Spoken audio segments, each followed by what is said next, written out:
All right, everybody. Welcome to Good Morning Xbox. I am your host, Axel1324. And I'm coolcatterri. That's right. And we got quite a show for you guys. Shaddai is out for a while. He has to take care of some personal stuff.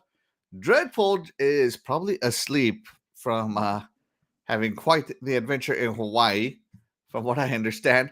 So it is the Axel and Terri show this morning. Woo! Woohoo! But of course, we wouldn't be able to do this show without our MVP chat. Let's check in. Up first, we got my buddy Doggy Dog 420 going. Good morning, everybody. Good morning, Doggy Dog. Thank you so much for joining us. And Back from the Dead joins us. Shout out to Back from the Dead. Thank you so much for joining us. You are the real MVP. So before, as we let the audience filter in, hopefully this Sunday morning, it is early. Terri, what have you been playing? Look, I say this every week. War Tales. My gosh, I've been enjoying that game immensely. It's so good. It's been a long time since I've had that style of RPG that has really pulled me in, and I'm happy that I found it and that they put it on Game Pass because my gosh, that's like the only game I've been playing when I get a chance to play is War Tales. I got 2 playthroughs running. I got one that I play with my main friend Todd that we run all the time, and then on the rare occasion our buddy Hitman shows up, I got a second one on standby that we play with him. So Jeez. and since there's different like choices in the game, we're playing it one way on with my main game, and then we're making sure to do everything opposite in the other, so we can basically knock everything out. So it's been a good time. I'm loving that game. War Tales. I know you did a Yeah, it was a spotlight game. Spotlight on it. Think it's gonna be more of like your fantasy. There's no magic in it, so you're not gonna have any magic wielders for this fantasy. It's just swords and hammers and bows. But think of your RPG kind of turn-based kind of stuff, kind of like Divinity or Wasteland, kind of like that kind of feel. Divinity. Oh wait, all right. So it has some Dungeons and Dragonness to it. Yeah. Yes, and I don't really want to say Dungeons and Dragons just because it's just people, and like the only animals you're gonna see are wolves and bears.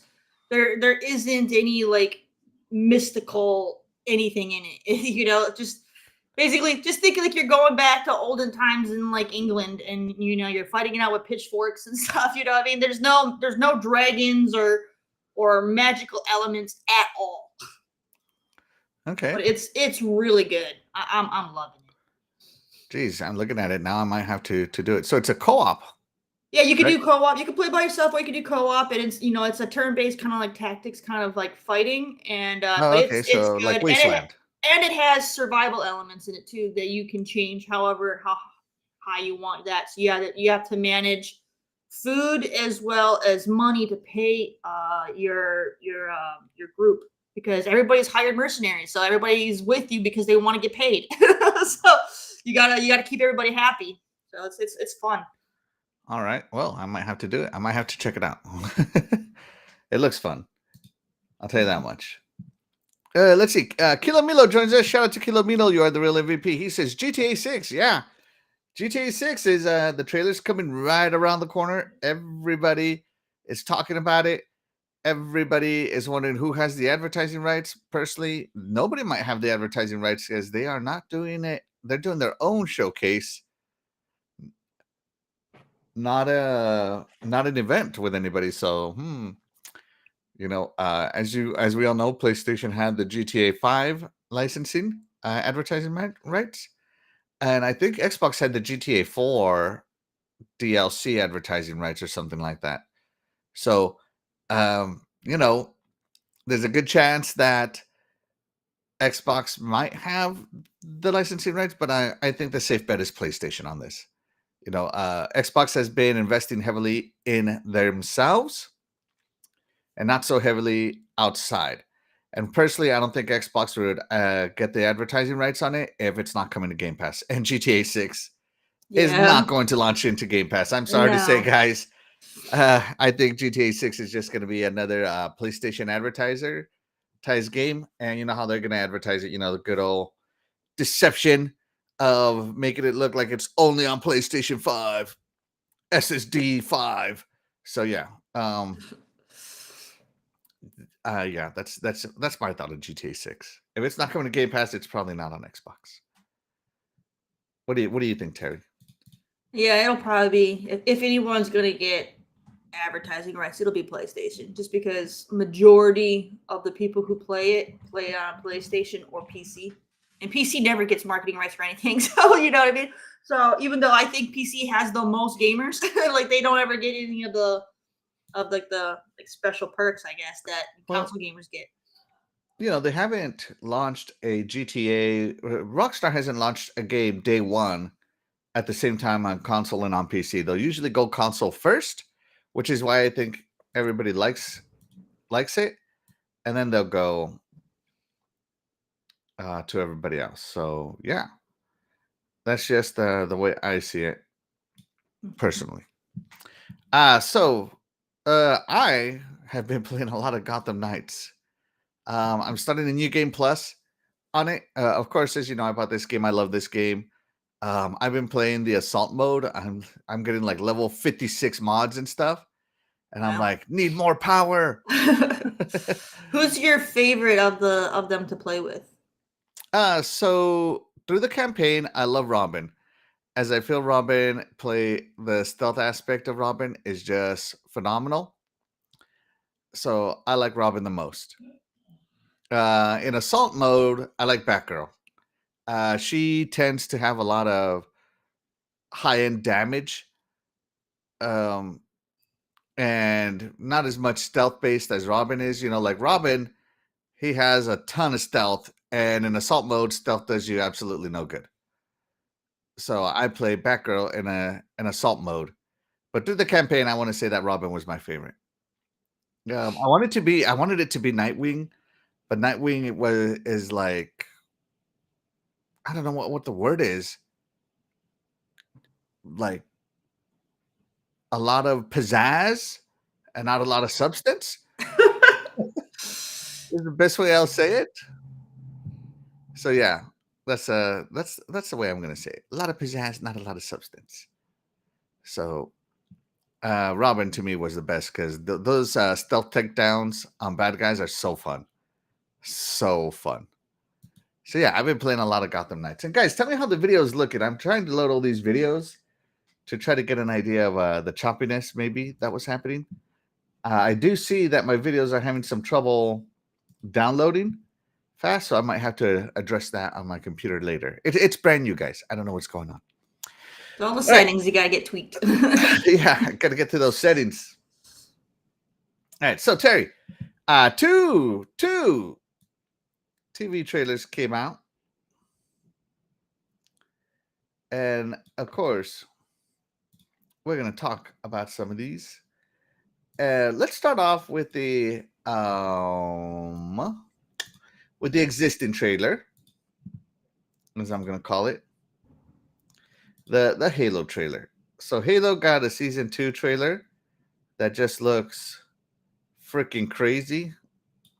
And I'm not gonna show the trailer here, guys, as I don't want to get copyright striked. But I am gonna show some images of it. So hopefully that is good enough for everybody. So let's start off with Halo. Now, Halo, they kind of made it seem like this is gonna be the fall of Reach, right? The way they talk about it, I thought this was a cool scene where all the Covenant cruisers come out from the clouds. That's pretty sweet. I like the way everything is looking. The city on fire. I like how they say everything is basically dead. All you're doing is buying time for people. I like how they showed the glassing of the planet and people dying. Overall, I think this was a fantastic trailer. Again, here we go. Master Chief out of his armor, being pensive. Hopefully he keeps his clothes on this time. And of course, they show him fighting people again, looking very much like the Master Chief. They do show an AI, but I don't think this one. Here we go. They do show this AI, not Cortana from the first one, if you recall.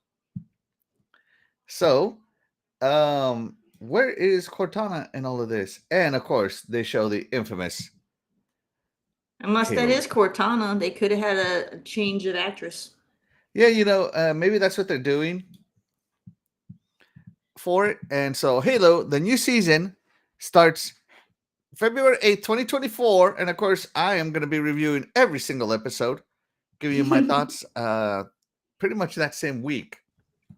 So hopefully we'll see what goes in and out. Shout out to Back from the Dead. He says, the video looks fine, actually. You just have to adjust the opacity on your green screen so you stop slipping into the matrix. Maybe, yeah. I've never used the virtual backgrounds before, so I am experimenting with them. So yeah, and shout out to Lost Boomer for joining us. Thank you so much for joining us. You are the real MVP. And Your Wicked Hot joins us. Shout out to Your Wicked Hot. You are the real MVP. He says, good morning, everyone. It's Sunday, baby. That's right. And Cray Simmons Gaming TV joins us. He says, good morning, Xbox. Good morning, Cray Simmons. Thank you so much. Terry, you saw this trailer. Did you see the first season? Nope. It's available right now on YouTube, everybody. It's available on YouTube, the entirety of the first season. Are you going to watch it, Terry? Nope. I have zero interest in Halo. Like, I can't stress it enough. I don't care about Halo. I don't want to play games. Okay? I don't want to play with their Legos. And I don't want to watch their show. If they make a movie, I'm not going to watch it either. Okay? Like, I have zero interest in Halo. Boo. Boo. You know? All right, but overall, though, what did you think of the trailer? Was it hype? No. I mean, I guess if you're a Halo fan, there's probably hype, but like, I have no interest. So it's just like, fast forward. Like, I don't care. But it's just, it's not for me. So it's like, their trailer isn't going to impact me because I have zero interest in the franchise. So it's like, I couldn't give two flips what they do with that trailer. Okay. Two flips. I want to see where's the little grunt people dudes at? Like, where are they at? They were there. They were there. I'm just skipping real fast. I don't know. All I saw were explosions and people. I didn't see these little. Where's the little dudes? The grunts? Yeah, the little grunts. They're the star of the whole franchise. Nobody else matters. It's just those little dudes. Let me see if I can find one. That's all that matters. So they're glassing here because they not only glass humans, they glass themselves too. I think that's where I saw it. Was where they were glassing themselves. My favorite part of the first series. Oh, and of course, Dr. Halsey is still there being Dr. Halsey. It looks like she's an outcast running. So we'll see. Whoa. That was quite loud. Sorry about that, guys. I see nothing but people. All right, so people, they show a Sanghili here. Oh, or not here, maybe. There we go. A Sanghili right here. And you'll have to forgive it. Without hidden play, it won't download the full resolution. There's a lack of grunts. Yeah, I'm just not gonna hit play. As I said, I don't want to get in trouble. So, yeah, Halo coming there. Of course, as I said, I'm gonna watch it. Season 1 was okay. It was okay. All right, so well, everybody, come on, man. I didn't watch season 1, but everybody kept going on and on about it. So you're gonna say it's just okay with all of that, fan. I don't even know how to phrase it and keep it PG. but there was a lot. There was a lot of fan gargling going on with that show. Come on. So I don't know.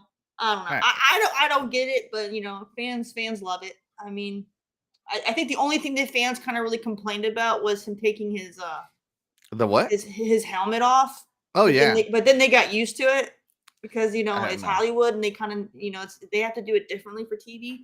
But I think that was like the only negative thing I really heard people go on about was the fact that his helmet got taken off, and you got to see like his butt cheeks or something. But otherwise, everybody seems to, that are fans of it seem to have loved it. Well, they're like, you know what? We took Chief's helmet off. You know what? Take his shirt off. And while you're at it, take his pants off too. Like, I couldn't believe it. Anyways, so the one part of the first Halo I could care less about is Quan Ha. Quan Ha, the whole Quan Ha side story was Master Cheeks level trash. I hated her. She was nothing but a whiny teenager the whole series. Very entitled. I did not care at all, even in the slightest, about Quan Ha. I found her to be super annoying, the most annoying part of it. And I understand it's an original story, but good God, man. Like, it was terrible, right? My favorite part of Halo, of course, was Jen Taylor. As you know, she is the voice of Cortana, as she is Cortana in the series. So shout out to Jen Taylor. I think the story was fine. I understand, Silver Team, all that good stuff. Vanek being my favorite. And it was so weird to me, like, when where's his name? Kai? Yeah. When Kai 125 catches up to Dr. Halsey, like, she's so angry. And instead of delivering her dialogue with her helmet, she takes her helmet off like an idiot to deliver her dialogue. What? You're in a combat situation with the most dangerous person in the known universe. Like, Dr. Halsey is not to be messed with, and you take your helmet off? Are you serious right now? Like, the whole helmet off thing, like, you know what? Take your helmet off, start acting. Instead of, leave your helmet on, start voice acting, body language, But that's the thing with Hollywood, though. They're paying these actors to, so people can see these actors. You can't, otherwise they could have just got any schmo to stay in a suit the entire time and voice act. They should make them act with they should make them have combat situations with their helmet on.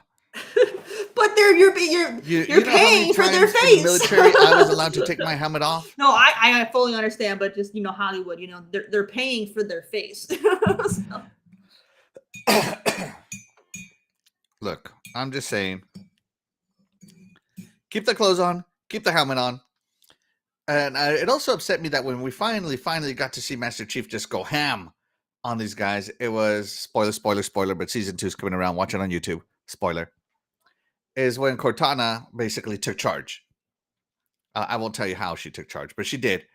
And apparently Master Chief didn't have any of that combat prowess without Cortana taking charge. That was some baloney. It was some crap. I hated it. Hopefully they'll save season 2 by actually making Master Chief and Cortana synergize more instead of, being at each other's throats all the time. And yeah, I hope so. I hope season 2 fixes all the wrongs of season 1, because I want it to be good. I want it to be so good, Terry. I can feel it. And it can be good. I just, I think I read somewhere that apparently all the writers of the Halo TV show and the directors of the Halo TV show, you know how they have different directors for every episode? None of them had played Halo. Of course. And I'm like, what are you doing, Xbox? I thought 343 would be taking care of the property. Like, this is what the difference between Microsoft and Nintendo is. Nintendo will scrap the entire production if it's not up to their standards.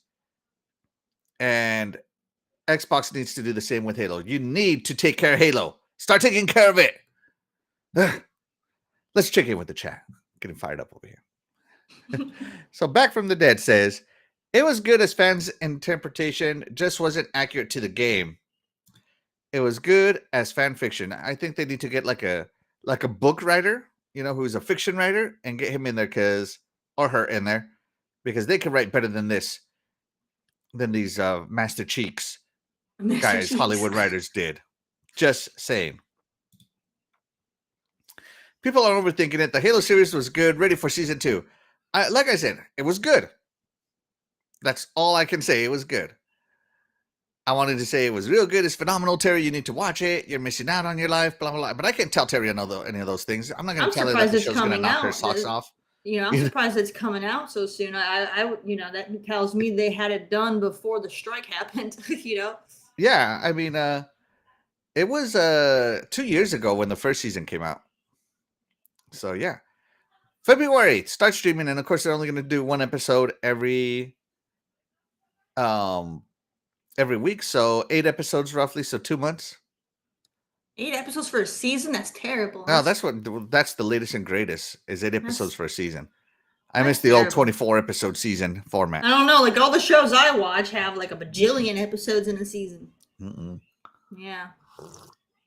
I watch quality shows that have over 10 seasons, though. Halo will be lucky if it gets 4. Oh, dang. With the hate still, with the hate. I'm just saying, if they're only doing 8 episode seasons, yeah, that means they're not banking on it being better for them to put more seasons in or episodes in it. No way, because like The Boys, probably the best show on TV right now. I hate that show. The Boys, the best show on TV. I hate that show. is only 8 episodes long. But yeah, I wish they would at least do 10. 100 hours. Give me 10 hours worth of Halo TV show. I'll watch it. And Jacob Novik says hi. Shout out to Jacob Novik. Thank you so much for joining us. You are the real MVP. So yeah, that is the first trailer we're talking about. I want it to be good. Terri doesn't care. Nope. My shows, I will still enjoy the fact that my favorite shows that come on still average over 20 episodes a season. So, because they're quality entertainment. All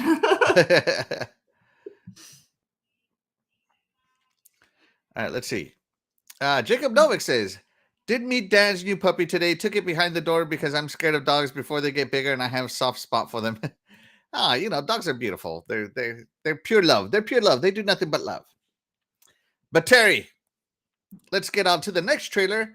This coming from the studio behind The Boys, the best TV show on all the television. Terrible and show. Free 2-day shipping. We got the Amazon trailer for Fallout 76. So the main character for Fallout 76 appears to be this lady here. I'm sorry, I didn't do any. Let me look who she is. I didn't really. And why am I calling it Fallout 76? It's just Fallout. Fallout 76. Fallout TV show cast.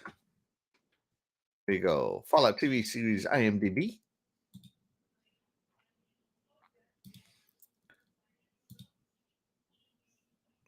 Okay, here we go. So let's see. Cast. Okay, so this lady appears to be Ella Purnell named Lucy.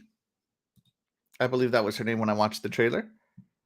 So that's cool. So Ella Purnell is taking the lead in Fallout, the TV show, the series. So, of course, you had that.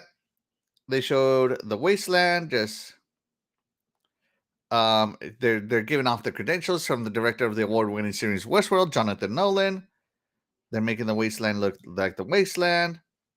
And of course, the acclaimed video game director, God Howard. They misspelled his name. Sorry about that, guys. That should say God Howard with a G. So we got him. You got the Wasteland looking like the Wasteland. The sea is dried up. You got a dog eating a bug. That was awesome. Some military vehicles still, but inside the military vehicle, of course, you have the suit. I forget exactly what this suit is. The name of this suit escapes me. What is it called? Is it just called a power suit? It's a power suit. Yeah. And then you have a couple of power suits. I thought that scene looked pretty awesome.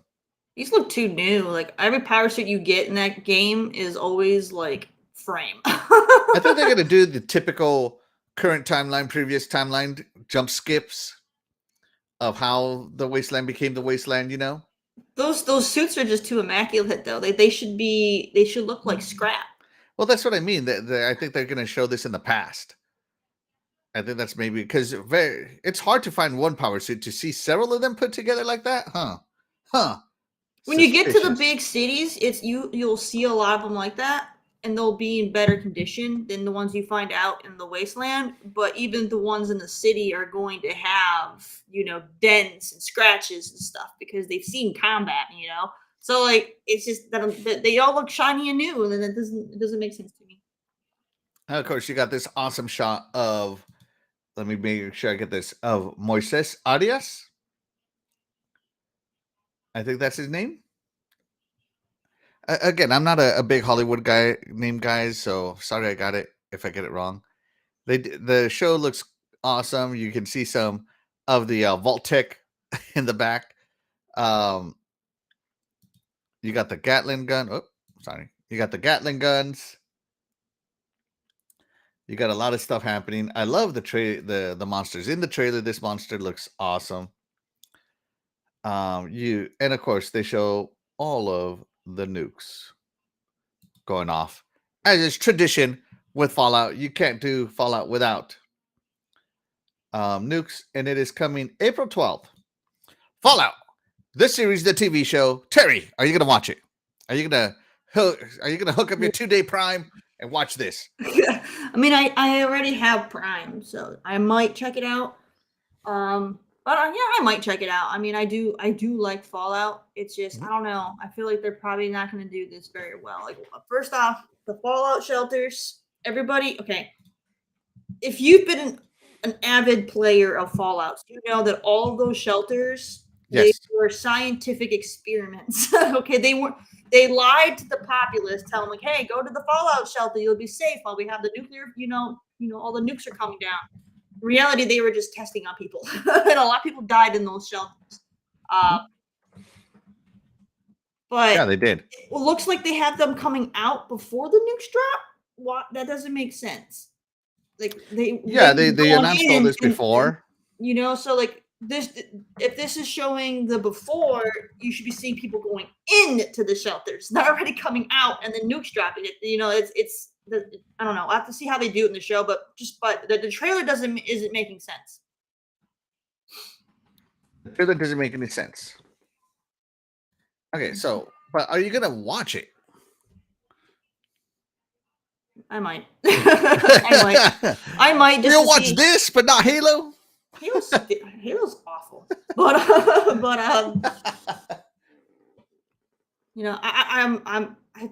I'm not excited to see this. I might just see it out of curiosity, and then that'd be probably about it. Like I'm not excited for it.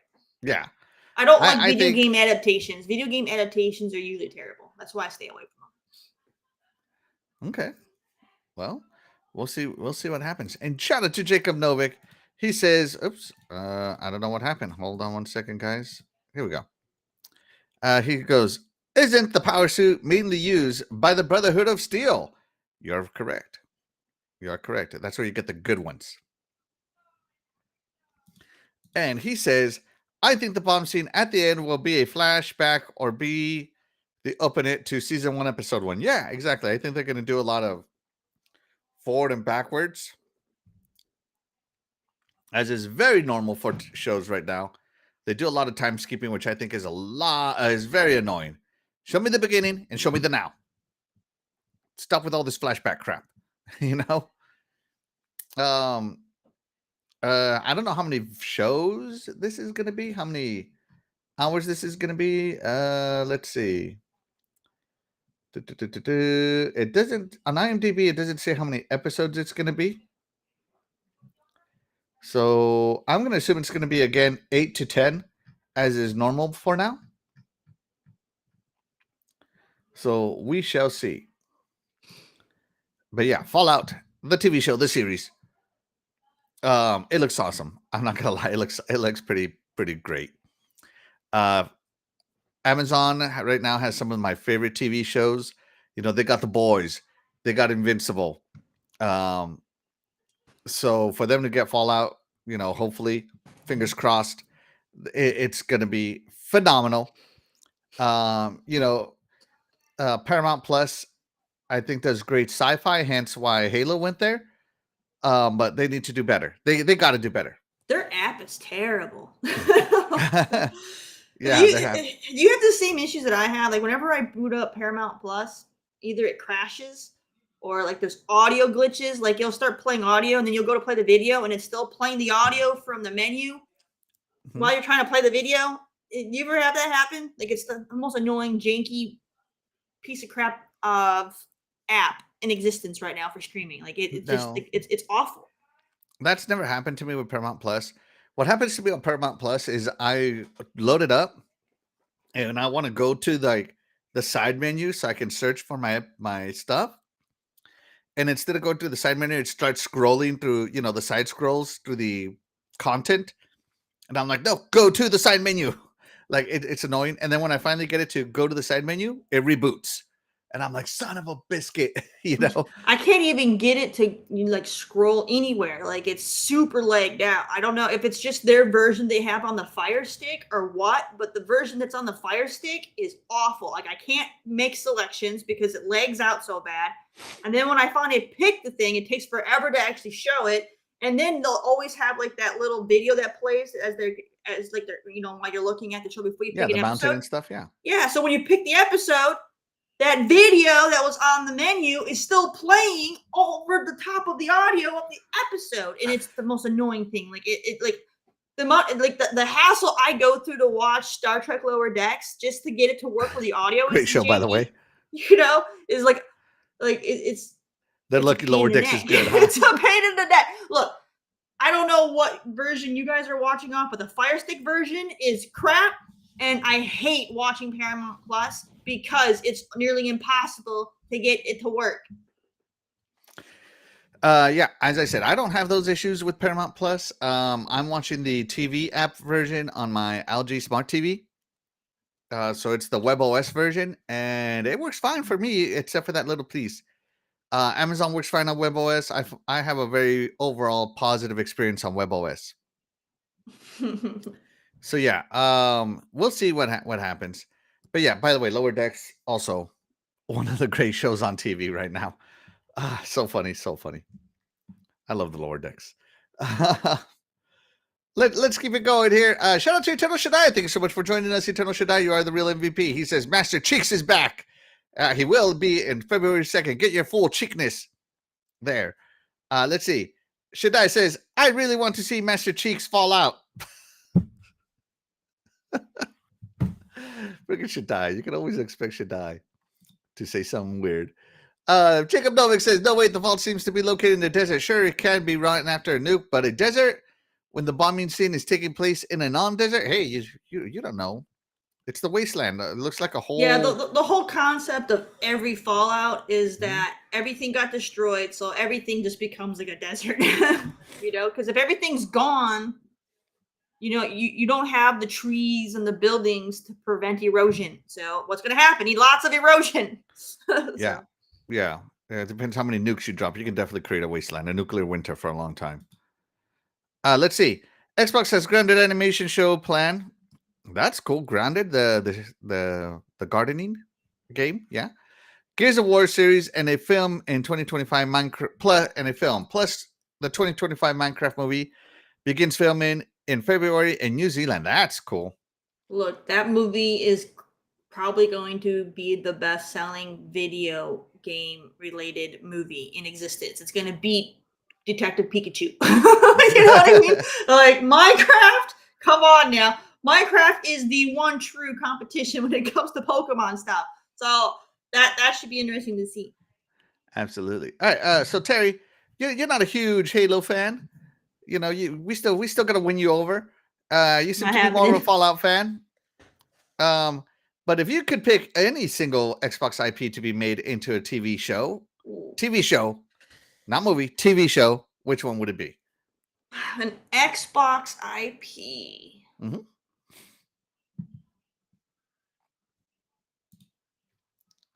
Wasteland. I think they own it. They have that, right? No. Wasteland doesn't have mutants and all that kind of stuff. Okay. Wasteland. Okay. We'll go with the Wasteland, even though, yes, there are mutants in it. But yes. Not like that. It's different for sure. Okay, so Wasteland. We'll go there. And for me, of course, it's still Halo. I got to give it to the cheeks. I just want it to be better. I really, really want it to be better. With as good as freaking the PlayStation one. What's it called? The Last of Us was on TV. There's no reason why Halo can't be better. Just saying. A Diablo TV series could be good. Oh, that would be something with That all the could be cool. demons. Yeah, that could be cool, but I don't know. Like I said, I'm not big on video game adaptations. They tend to be awful. This is why I want it to be a TV show, because movie adaptations of video games have just been totally trash. I think TV shows is better because you can tell your story. Instead of trying to tell all this story in a matter of less than 2 hours, you have at least 8 hours to tell a story. So I definitely think TV shows are the way to be. So a lot of people are saying they want Hi-Fi Rush. Imagine Elder Scrolls film or show. Yeah, that would be awesome. So yeah, and of course Jacob Novak says he wants a Hi-Fi Rush anime. That would be pretty epic too with the cell shading. But Terry, you know what? That's what we think. What does the chat think? We had a little poll. All right, are you going to watch the Xbox TV shows? 66% said they're going to watch both Halo and Fallout, and then an even split of 16% are only going to watch either just Fallout by itself or none of them. All right. Wow. All right. So Halo, this is why you got to do better, man. The fans have spoken. Nobody's just going to watch Halo. They're going to watch either Halo or Fallout, or only Fallout. Yeah. Yeah, Halo, you got to do better, man. You got to pick it up, Halo. Come on. You need more than 8 episodes. Got to tell better stories.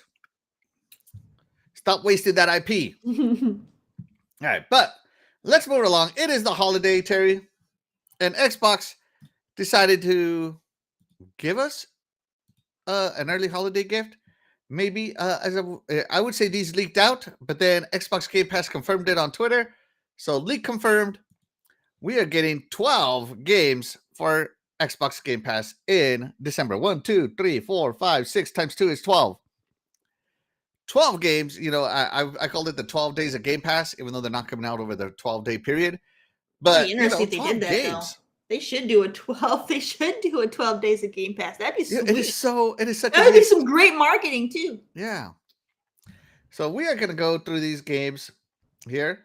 All right. So up first, available today, and this was, when was today? The 29th. You got Remnant from the Ashes coming up. Now, this will be Remnant from the Ashes' second time on Game Pass, as I played it the first time on Game Pass. Me too. All right, Terry, how would you call Remnant from the Ashes returning from Game Pass? I want to hear you say, give it a rating, like an A rating, S rating. We'll go A through F and S on your excitement level. I'll give it an A rating. It's a fantastic game. It's a must play, and yes. Yeah, it's wonderful. It's wonderful. Definitely play it with friends. Like, I wouldn't want to do that game solo. Like, it'd be too much to torment. Like, it's designed to play with friends. So get 2 buddies and have some fun. And it's kind of like randomly generated in a way when it comes to what bosses you're going to get in your playthrough. So it gives you some great replayability to go in it and try to find other ones to get. So great fun. Absolutely. And it's got guns. Who doesn't like that? Yeah, who doesn't like guns, right? Mm-hmm. Yeah. Fallout. Sorry, Remnant from the Ashes was one of my favorite games. It is Dark Souls with guns. I love it. I cannot wait to. I'm not going to play it again as I'm moving on to Remnant 2, but I never finished it. I'm a little sad. I need someone to finish it with. Of course, Remnant 2 also available. So they dropped both Remnant from the Ashes and Remnant 2 on Game Pass. Both of them. Now, Remnant 2. This game is highly, highly critically acclaimed. It is considered one of the stars of the ad. Terry, all right, how would you rate your excitement? S through F. I'm super excited for 2. I haven't had a chance to play 2. I was waiting to get War Tales and some of my other stuff done, and then I was gonna go buy it and play it with my buddies because we played the first one together. So we were getting, we were trying to get caught up on our games so we can buy the second one and play it. And now it's on Game Pass. So we're like, yes. So we can, play it and we can save some money. because it's the holidays and everybody's having to get Christmas shopping and everything like that out of the way. So it's great to be able to still be able to play games that we had planned to play, and we can budget better now. So that's great. So I'm excited. This game, like the first one's amazing. So I know this one's gonna be great. So yeah, I'm so pleased to find out that it's on Game Pass now. I bought this game 3 days before this announcement during their Xbox Black Friday sale. So I was already excited. This is an S tier ad for me. It's great that it's on Game Pass, but I already own it. And I cannot wait to start this game. As soon as I'm done with Gotham Knights, me and my friends are jumping over to Remnant 2 to start yelling at each other and cussing at each other. And just having a good time playing Remnant. I really cannot wait for it. And it's going to be fantastic. Remnant 2, I just cannot wait. I hope the network is a little more stable than the first one. But yeah, I really cannot wait to start playing this game. As I said, it's Dark Souls with guns. If it follows the same way of the original Remnant, my game world is going to be different than my friend's game world. Yep. So it has a lot of replayability. If we get stuck on his game world, that's okay. We can come to my game world, do a little bit of easy stuff. Even though quote unquote nothing is easy in Remnant, some bosses do need are better with certain weapons. So maybe we just need to grind for that other weapon in someone else's game world. So yeah, hopefully the original Remnant, I think each game world had 3 or 5 biomes out of the total 12. And so you needed to do several game worlds and several playthroughs of it to get every weapon. So we'll see how Remnant 2 plays out. I really cannot wait. I really cannot wait. I wish it was 4-player though, instead of just 3, but I guess we're just gonna have to kick one of my friends out. He's gonna have to play a solo game while we play this. We'll see. We'll see. Let's see. Jacob Novak says he has an idea. In December 2024, Xbox should reveal one Game Pass game, December 1 to December 20th to 2th, etc., all the way to Christmas. And call it 24 days of Christmas. They should have done the 12 days of Christmas this year, yeah. And Embracer, 6 Embracer games on this month. I did not notice that. Yeah, so I did not notice that.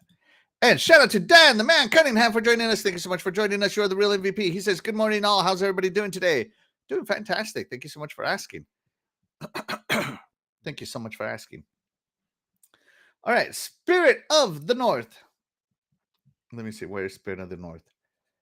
This one right here, Spirit of the North, the one with the dog.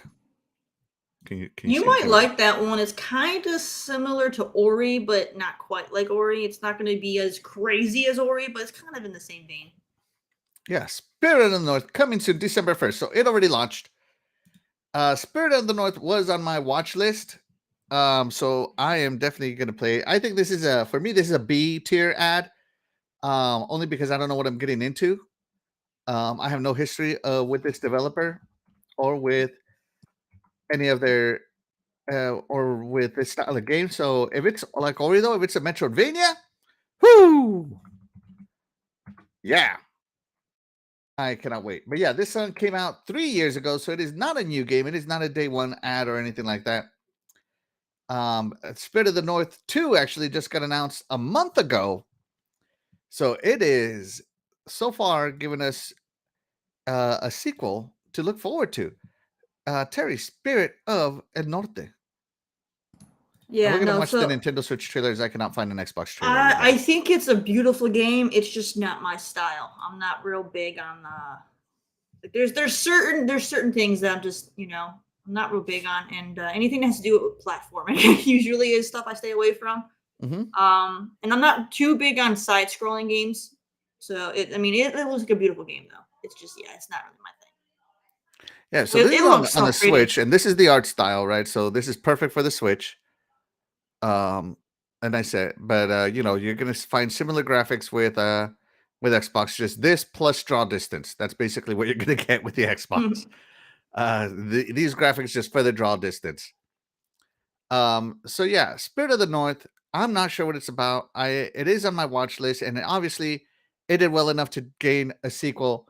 So it must be doing something right. For me, there's a B tier ad. Terri, what about your tier? What do you think?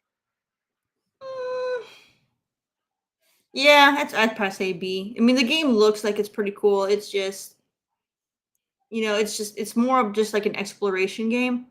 And Yes. that's, and it's just, I need more. I need story and stuff. Like, I'm sure there's story, but like this is more of, go to point A to point B kind of thing, and I need more than that to keep me immersed in it. Hmm. But I mean, it does look cool and it does have puzzles, and I do like puzzles. So I mean, I don't know. I feel maybe if I play it, I might change my tune about it. Hmm. But I feel like it reminds me of like Sonic without any enemies. you know. All right, Sonic without any enemies. Spirit of the North, everybody. All right, B for me, B from Terry. Up next is Steam World Build. Now, this is Steam World is its own franchise now. Yes. They have Yeah. Steam World Dig. Dig 1 and 2? Yeah, Steam Maybe World do Dig they 1 have a and 3? 2. I don't know if they have a And now they 3. have Steam World Build coming now. This game is about 10 months old. Sorry, the reveal for this was 10 months ago. So that is it. And apparently Xbox has the marketing rights to this one, so this might be a day one launch. Is it? Let's see. What does it say? Available It day does one. say Yeah. day Okay. 1. Available day one. Break ground on new frontier on the planet around you. Dig deep, build wide to excavate long spacefaring technology. Long lost. Sorry about that, guys. Long lost spacefaring technology while ensuring everybody has the vital water, fuel, and creature comforts they need. Do you have what it takes to reach the final frontier? SteamWorld Build. Terry, SteamWorld Build. I think it's cool. I'm just not really big on these kind of like games though. Like I don't like, I haven't played the Steam World Digs, and yeah, like the What? whole What? simulation building thing is just not my thing. Like I don't Oh. really get into it. So on a tier list, what is this to you? For me, based on the kind of games I enjoy, this is probably like A I what? have zero interest in it. Like it's probably like D tier. Like I have no interest in it. D. But if you're into like the building sims, then Mhm. this is going to give you a lot of hours of fun. So it just really depends on if this is your genre or not. If you like like your Sim City and your and all that kind of stuff. Mhm. What's that one that they had that was really popular with that Factoria or whatever it was? Oh If you're yeah, into yeah, that yeah. kind of stuff, Factorio. Factorio, yeah, if you're into that kind of stuff, you're gonna have a blast with this. It looks cool. It's just, yeah, I don't like building. So SteamWorld Build looks phenomenal to me. Oh, hold on. I gotta pause this, guys. Where did my tabs go? This looks phenomenal to me. I love it's supposed to be like digging. As you dig, you find creatures and you got to defend. So it's like city building, resource mining, and tower defense all in Yeah. one. This looks fantastic to me. Hopefully it it is great. Now this is a December 1 launch So it's for out this. now. Let's see. So it's So out it's now. out now. 1 second, guys. So it is the latest in the Steam World franchise. Yes. So let's see. Steam World Build right now is carrying an open critic of 77, but I am excited. This does look like my cup of tea. I'm gonna give it a B though, as well as those are 3 mashups that are very difficult to do well, especially tower defense. I love my tower defense, guys. Yeah, I can do without tower defense. It depends on how it is, though. There's the occasional one will pique my interest, but yeah, it's not my thing. Yeah. I love my tower defense, guys, and we'll see how this one does. Oh, on button. All right, so up next is an idea Game Pass. This one is already many years old. Yes. Clone Drone came out on the 1, didn't it? No, PC. On PC, yeah, but so it is very old. Clone Drone is basically a battle royale, if you will. No, It looks like a battle royale to me. you're by yourself. You're playing bots. Oh, you're by yourself playing. Okay, there's F tier. Okay, Terry. Okay, so I've played this game a lot on PC. This is a game. This is a game that's great for if you're a streamer, because what you do is you link it to your Twitch or whatever, and your viewers become the characters in the game, and it's automated, and they can do different things. They can choose what weapons they're going to have, and then they earn money if they get kills, and then they can change their character and they increase the difficulty as you play. So it's one of those kind of games. They do have an online mode where you can play against other actual people in combat in a map, but the main game of it is trying to survive in the arena while your viewers make your life hell. But so as a community game or a stream game, this game is a lot of fun, and I do highly recommend it in that aspect. If you're looking to not be streaming and just play it by yourself, then you're going to be bored because it's not designed for that. Okay, so this is a stream game. Yeah. So for me, I'm not a streamer. This is an F tier release to me. I guess they got a story mode now. When I played it on PC, they didn't have a story mode, so you could probably play the story mode solo and have a lot of fun. But everything else is pretty much you need to be playing it and streaming it. Yeah, again, I'm not a streamer, so to me that is a nothing burger. What would you rate it, Terry? You are a streamer. This one's great. So, okay, so if you are a Twitch streamer or you watch a lot of Twitch streamers, there's particular games that have that Twitch integration. Some of them are crap. This is actually one of the better ones. So if you're looking for that fun, I do recommend this as a Twitch streamer. This one is a lot of fun, and I've had some good laughs with people, and it's great. It's great for that aspect, and yeah, maybe that story mode could be really, really good because, like I said, I haven't played it in a while, so I don't know how that is. But from the trailer, I can tell what parts were story mode, and that does look intriguing. They go in outer space. Okay, they didn't have that in the arena stuff. The arena, literally, you show up and a bunch of weapons. Like, think of you remember what was it, that robot warrior show battle thing? You don't remember like the BattleBot thing? They put their robot. I know BattleBots. Yeah. Yeah, but people built their robots and they went in the arena and there were blades coming off the walls and fire and things. You don't remember watching that show? I know BattleBots. Back in like the 90s, it was like a popular TV show. Well, anyways, yeah, it's like that.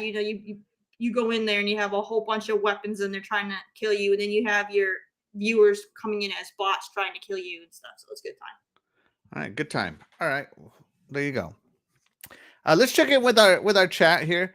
Jason Max says there's a rumor Sega games are coming to Game Pass like EA Play. That would be epic. Epic. Make it happen, Phil. Make it happen. Sorry, I guess now it would be Sarah Bond. Make it happen, Sarah Bond. Make it happen. Let's see. Shout out to Fastback. He says, K-Pasta, good morning, Xbox. What's going on, Fastback? Thank you so much for joining us. You are the real MVP. And shout out to Sappho. Thank you so much for joining us, Sappho. You are the real MVP. Says, I would say State of Decay. Are you talking about... she might be talking about the TV show because she might be watching it not live. Maybe. So she might be talking about the TV show part. Oh, okay. And shout out to Web Dave. Thank you so much for joining us, Web Dave. You can actually watch me and Terry both get interviewed by Web Dave on his channel. He says, good morning, everybody. What's going on, Web Dave? Thank you so much. And thank you so much for interviewing us. You are the real MVP interviewer. All right, moving on. Another one, Rise of the Tomb Raider. Must play. What tier would you give this one? That's A tier. I mean, if you haven't already played it to death like I have. But yeah, for whatever reason you've been sleeping on this game for like the last, I don't know how many, like decade almost. Years. Like a decade, yeah. Play the dang thing. It's good. It's really, really good. This is a great game. Yes. Rise of the Tomb Raider, of course, had that exclusivity that Xbox got crucified over. But it is definitely, a lot of people consider this one to be the best of the trilogy, the reboot trilogy. Survivor. Come on. Yes. It's the Survivor series, like the Survivor trilogy. That's what it is. The Survivor trilogy. So for whatever reason, a lot of fans don't know the name of the dang trilogy. It's the Survivor trilogy. Come on. A lot of people don't know, like me. I just know that I played a 10 out of 10 game. This game was fantastic. I love all three of them. First off, all three of them are over a 9 for me. Like, it's just like, oh, one's a 9.2, one's a 9.3, and one's like a 9.5, you know? They're all over a 9. They're all amazing. So yeah, Rise of the Tomb Raider. If you haven't played this game, you're missing out. You're missing out. That's just all there is to it. You're missing out on Rise of the Tomb Raider. It is definitely an A tier drop for me, and only because, you know, it's been so long. But definitely get it if you haven't played it. You will be doing yourself a service, a gaming service. A gaming service. Let's see. All three Tomb Raider reboots are great. Yes, they are. Absolutely agreed. So that one comes in 2 days, December 5th. So does Clone Drone. All right, let's see. While the Iron's Hot. I never heard of this game. This one I also have not heard of. So Terri, while I pull up some stuff, can you read this on the screen? Sure. While the Iron's Hot comes out December 5th, so just 2 days away. Let's see here. Step into the boots of a journeyman blacksmith on a quest to become a master and restore a ruined village along the way. This crafty adventure game sends players to the mysterious Isle of Elion, where the world's finest artisans dwell. While you might forge a few weapons on your journey, this isn't the kind of game where you wield them. The island's troubles can all be solved with your wits and crafting moxie. So you go. You're okay, so you're just crafting as a blacksmith.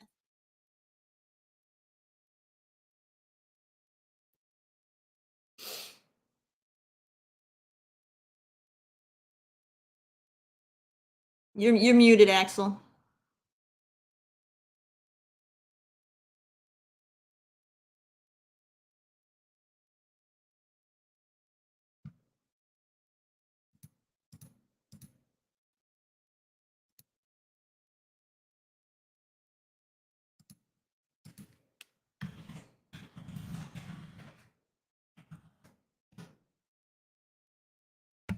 Sorry about that. Thank you, Terri.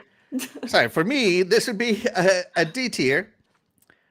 As now I know what it's about, and it looks like it's crafting, no fighting, no action, resource gathering, talking to people, and crafting, and that's just so boring to me. D tier, maybe even F tier.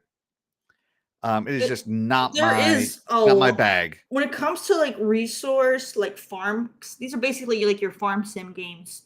There's a huge fan base for this stuff. So yeah, there is. This definitely could be a lot of fun if you're into that kind of stuff. You know, I play a couple farm sim games here and there, and I have had fun, but then I kind of get burnt out pretty quick, and I can't really get into them. Like people like Stardew Valley, like it's a good game, but I can't play that game, you know, all the time. You know, like Stardew Valley fans play that game in and out. Like I can't do it. So if you're into Stardew Valley, you will probably enjoy this. We'll put it that way. Okay. So there you go. So what would you rate this here? If it's your genre, then I would probably say it's B. For me, it's not my genre, so it's a D. Okay. All right. So there you go. There you go, guys. While the Iron's Hot, a story resource gathering game akin with pixel art akin to Stardew Valley-ishness. So yeah, there you go. Let's see. Let's check in with this. Dog, you said Survivor Series. Vince is coming for you. No, we don't talk about the W here. All right, let's see. On December 5th, you also have a new season pass and characters for free and separate paid expansion coming to Disney Dreamlight Valley. Oh, hey, Princess Zelda would love that. She loves her Disney Dreamlight Valley.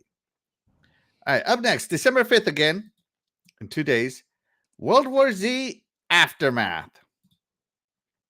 Now, World War Z Aftermath, I think, debuted 2 years ago, or at least was announced 2 years ago. Is this a day one ad? Hold on, let's check. Come back over here. Let's see. A heart-pounding co-op third-person shooter for up to 4 players featuring swarms of zombies based on the Paramount picture film. World War Z focuses on fast gameplay while exploring new storylines around the world. Okay.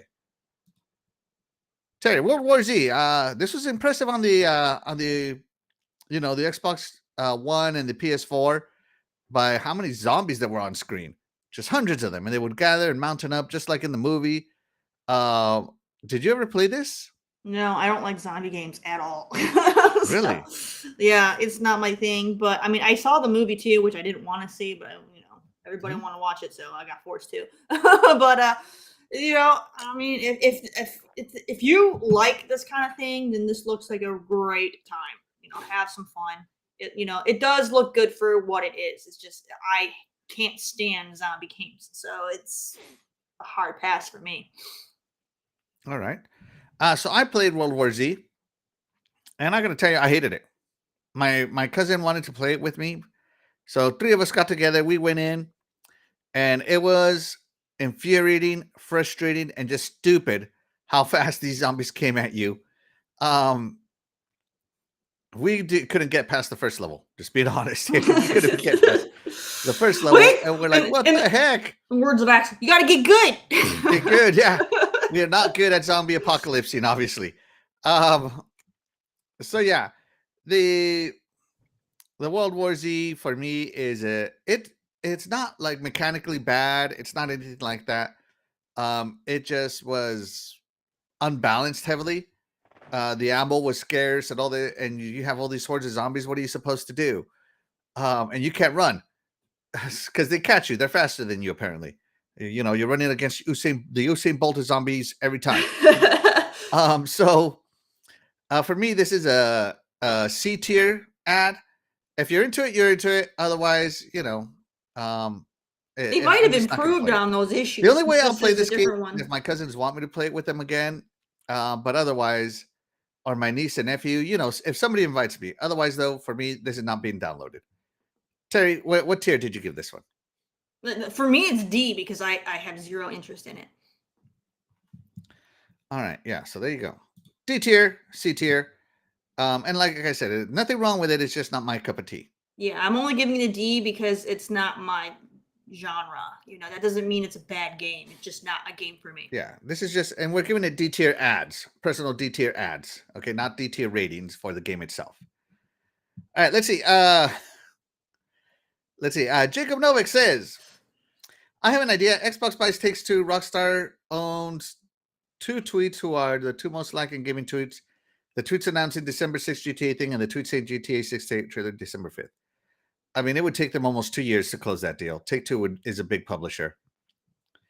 It would be huge exposure, but I don't see them buying Take-Two without going through 2 more years of court. So by the time this is over, we'll be about 10% on our way to GTA 7. So, I don't think it's a good as good of an investment as you think right now, Jacob. Personally, I mean, not for that reason. I mean, it'd be great for them to get GTA, but yeah, they're gonna miss the launch hype because they're not gonna be able to close that deal anytime soon. Doggy Dog 420 says, Axel loves Back for Blood. No, I don't. You shut your mouth, doggy. You shut your lying mouth. I do not like Back for Blood. Back for Blood sucks. I hate that game. That is an F tier all the way around. Screw Back for Blood. Never playing that game ever again. Let's see.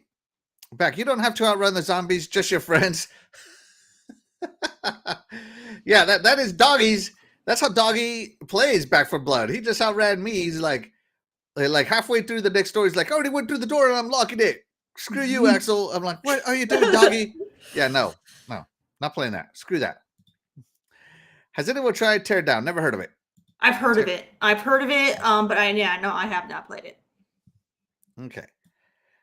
Goat Simulator 3.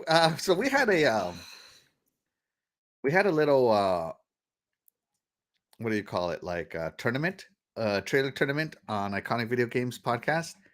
And Goat Simulator 3 ended up winning said tournament as for the game most people are excited about. Oh, God. So Goat Simulator 3 is more popular than you might think. I know. That's why it survived and gotten sequels.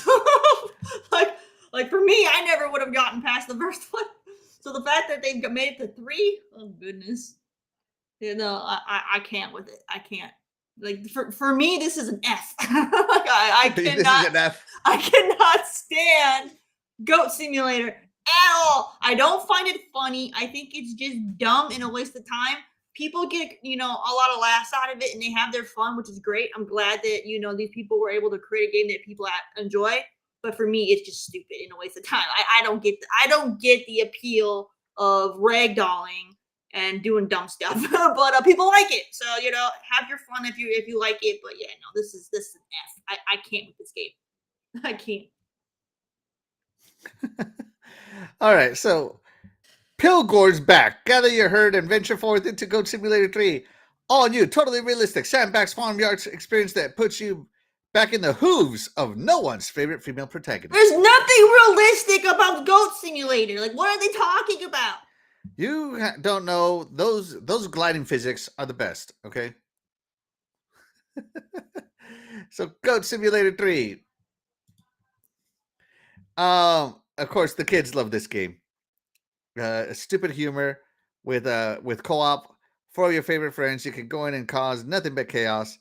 It is so funny. It is so fun and just dumb. I mean, you're just terrorizing the town, and that's what makes it fun. You can do the missions, or you could just do stuff, and you'll unlock achievements as you're playing it. So it is a fantastic waste of time, if you will.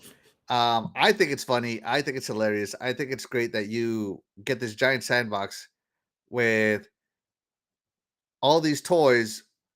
You could, I almost see it like a GTA, like the not serious GTA simulator, because the physics are this is stupid. like GTA meets Destroy All Humans. Yeah. What's going If on? GTA means, just sandbox and do whatever you want, do absolutely zero the mission content, yes. That's what I mean.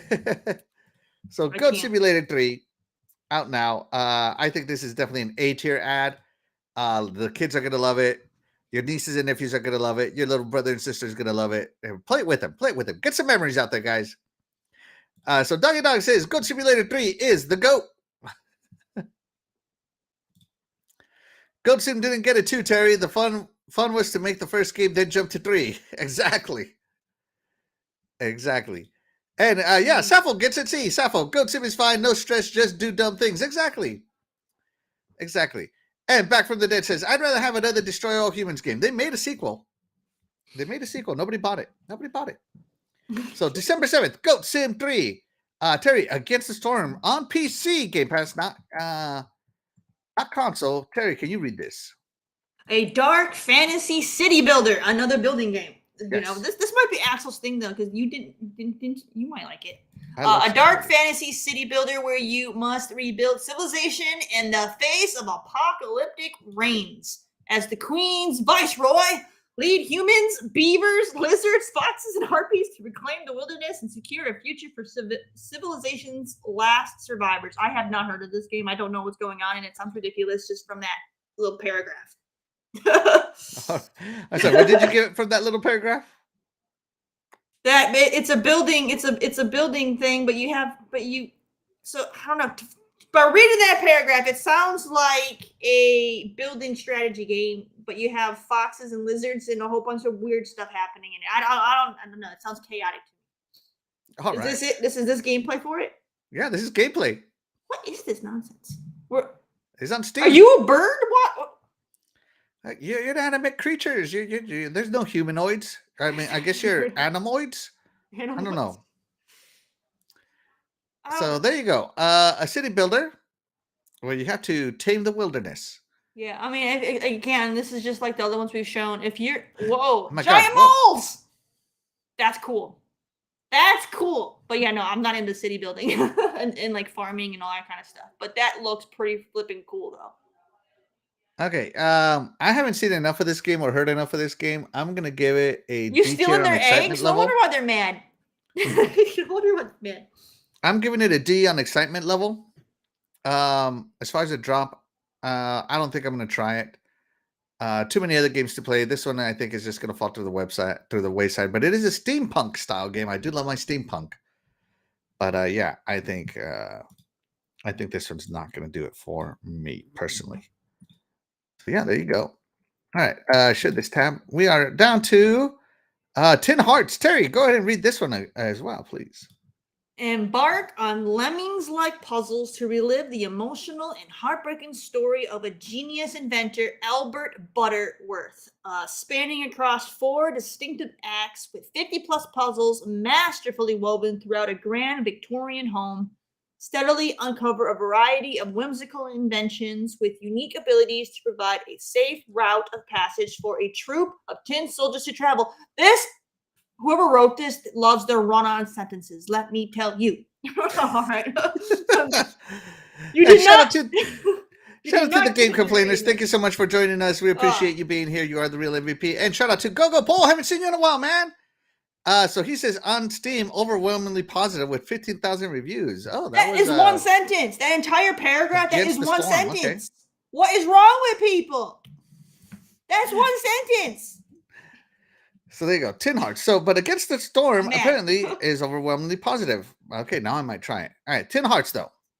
And shout out to Gogo Paul again. Thank you so much for joining us. So Tin Hearts, Terry, a puzzler. I do. Are like you puzzler. going to? I do play? Like. Do we have gameplay of this one? I love. Here we go. Here's the launch trailer. Okay. Let's take this in. Victorian era. I like Victorian era. Yeah, I like Victorian era. Okay. My mom loves Victorian era. Good grief. I think she wishes she was born in the Victorian era. Are we playing inside the dollhouses that they're building? It looks like you're solving puzzles to help them build dolls, maybe? You're a little tin soldier. I'm still not really understanding what's happening here. It looks like you're adventuring throughout the real world, solving puzzles to help this family through their relationship troubles. Oh! I think that's what it looks like. I've played other games similar, and they're fun. Like this looks a lot like It Takes Two style. Kind of. There's. Oh my gosh. There's. It's kind and it. There's this one I played. I don't know. Kind of. I don't know. Yeah. No. Yeah. This is one that I would play. Okay. So how would you rate this release? This Game Pass ad. I'm gonna give this one a B. Oh no, he broke. Okay. I felt bad for the little dude. Okay. Yeah, no, I'm gonna give it a B. I'm giving this one a D. I have zero interest in this type of puzzler. I don't care about other people's relationships. There's a Jack in the Box. Come on, man. I do not care. Do not care.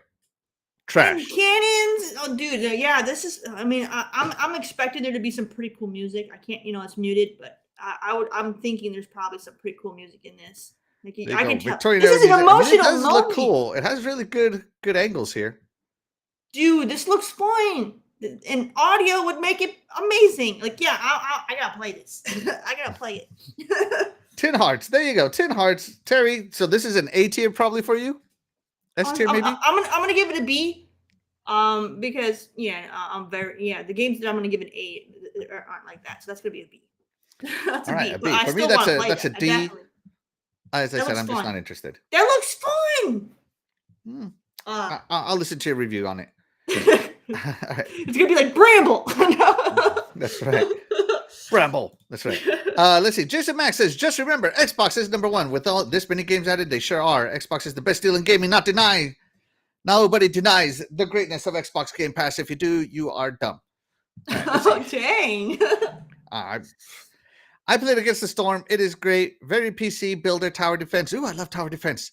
But hardcore holds no barrel difficulty. I love tower defense. I might play it now. It's bumped up to C. There you go. Bumped up to C right there, just right there. Bumped up to C. Good. Looks great. Never heard of it. Yeah, me either. Tin Hearts Lemmings cool. is a classic. I never played the original Lemmings. Oh my gosh, I love Lemmings. I played the original on like a Mac computer, and then later on I got the new Lemmings on my PSP. Loved it. I never played it, but I'll let Terry try to convince me later on. I will let Terry try to convince me. Lemmings is great. There's an official trailer, but I don't want to click on that website. I want to look. Let's see. Overview, gameplay deep dive. Cinematic title, gameplay overview, Ubisoft North America. Am I supposed to be reading this? I'm sorry. I guess so. All right, so Far Cry 6, Terry. Yes. Read this one. Read this one. Welcome to Yara, a tropical paradise frozen in time.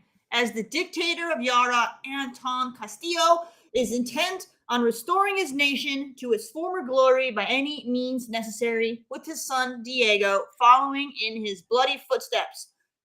Their oppressive rule has ignited a revolution. Play as Danny Rojas, a local Yaran, as you fight alongside a modern-day guerrilla revolution to liberate Yara in its open-world first-person action adventure.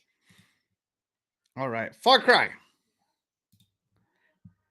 How would you rate this release? This is an A. This is an A. The Far Cry games are awesome. I mean, it's, I love Far Cry. This probably isn't the best one out of them, but it's good. It's good. I highly recommend it. If you like the Far Cry games, play it. It's good stuff. Good fun. And of course, they always have co-op, so you have some fun just blowing stuff up. So great time. I loved it. Yeah. Far Cry. I played Far Cry 5, and that's when I found out I was sleeping on Ubisoft. Just straight up sleeping on Ubisoft. Dude. I don't know where I've been. I had obviously been under a rock. Because the storytelling, the shooting mechanics, Dude, there's just unbiased hate against Ubi, man. They got good games. I was sleeping on it. I gotta tell you, Far Cry 5 unfortunately left Game Pass before I could finish it. But it is on my backlog to find and buy because I was having such a good time. It's crazy good, guys. Far Cry. I should have known. The reason there's 6 of these is because it's awesome. Yeah. I mean, whoa, Xbox. This is a PG channel. You put that on there. Yeah. So Far Cry 6. To me, this is an S tier because now I save money. I get to play this with the Xbox Ubisoft partnership, and even though I never played Far Cry 5, the good news about Far Cry is they're not really connected. They're not. It's always a new different characters. It's a fresh story in a different region with a different dictator, and so it's no story. Like the stories are not connected. It's different time frames. They're good time. Yeah, so I'm very excited for this. Yeah, and I'm definitely gonna get me a killer chicken. Yeah. So, oh my god, he's so cool. So yeah, definitely S tier release for me. Yes. Because if we're doing S tiers, then yeah, I'll give it an S. But like if it was just regular A stuff, then it's gotta get the highest. So, yeah, no, this is definitely an S tier release for me because highly recommend all the Far Cry games. They're all amazing. This game by itself, even now, I would pay like $40 for it. Like it probably costs that much right now. Like yeah, so the fact that I'm getting $40 worth of game on Game Pass on December 14th, which is a Friday, I believe. Yeah, I cannot wait for it. So yeah, there you go. Those are the 12 games of Christmas coming to Game Pass. And what we think of each one. But you know what, Terry? That is what we think. Let me click over here, click over here. We had a poll. How does the chat feel? All right. Are you going to play any of the 12 games on Game Pass? 50% said they're going to play all 12. That's impressive. 40% are going to play at least 7 of them. 10% said no. These gifts? Yeah, that's what I said, gifts. They're gifts? Okay.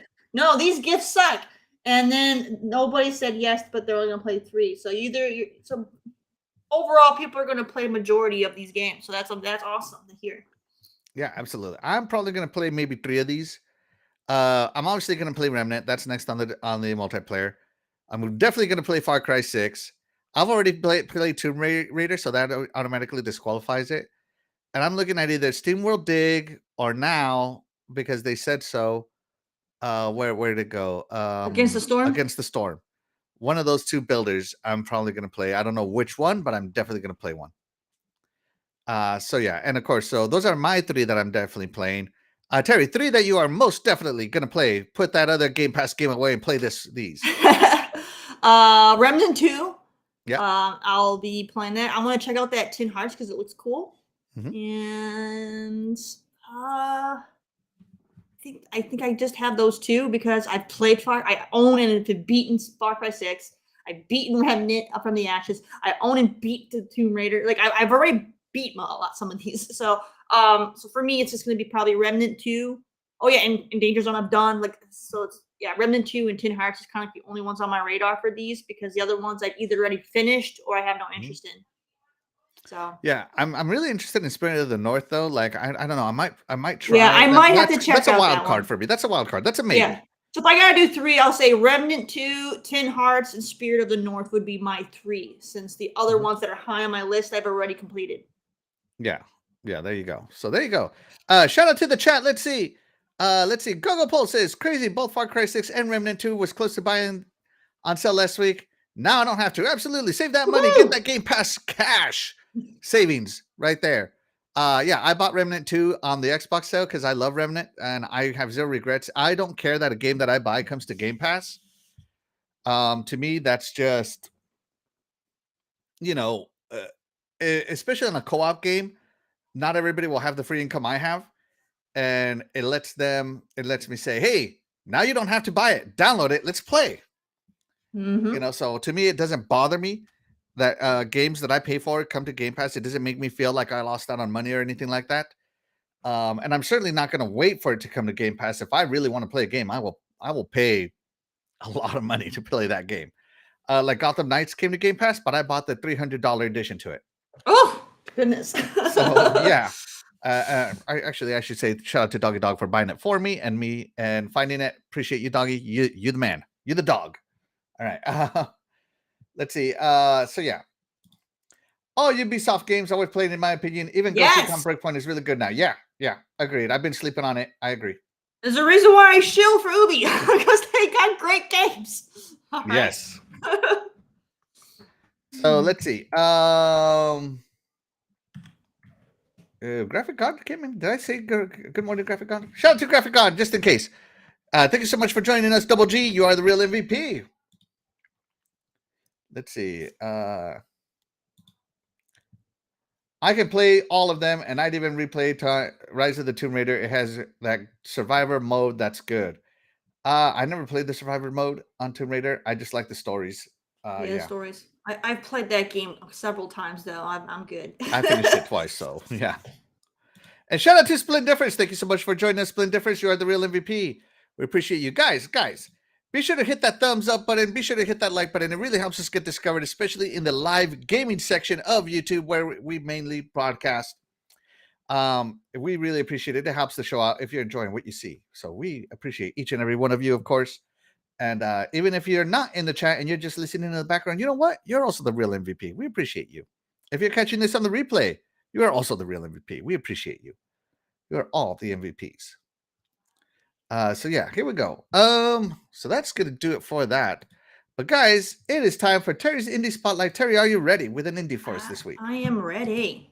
All right, let's get it going.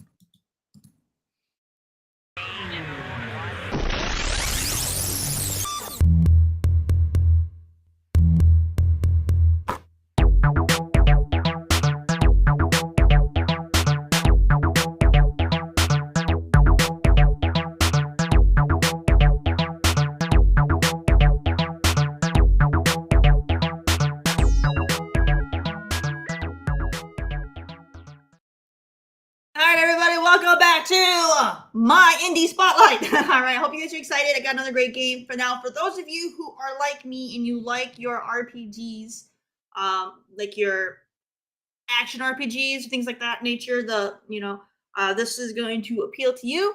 So, go ahead and check it out. This is a CRPG. So for those of you who really like the classic style, pay close attention to this one. I am paying attention.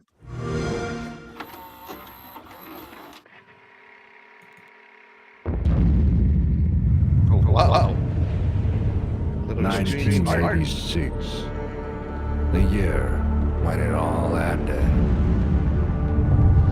Humanity barely survived.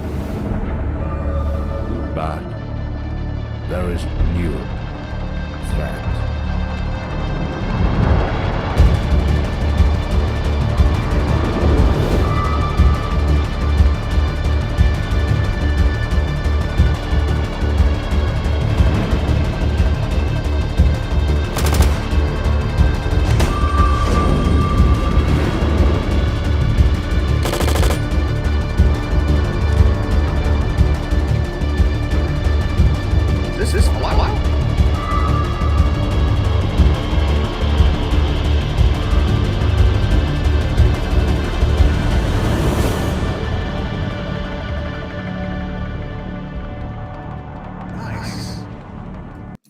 right, you guys. Adam RPG.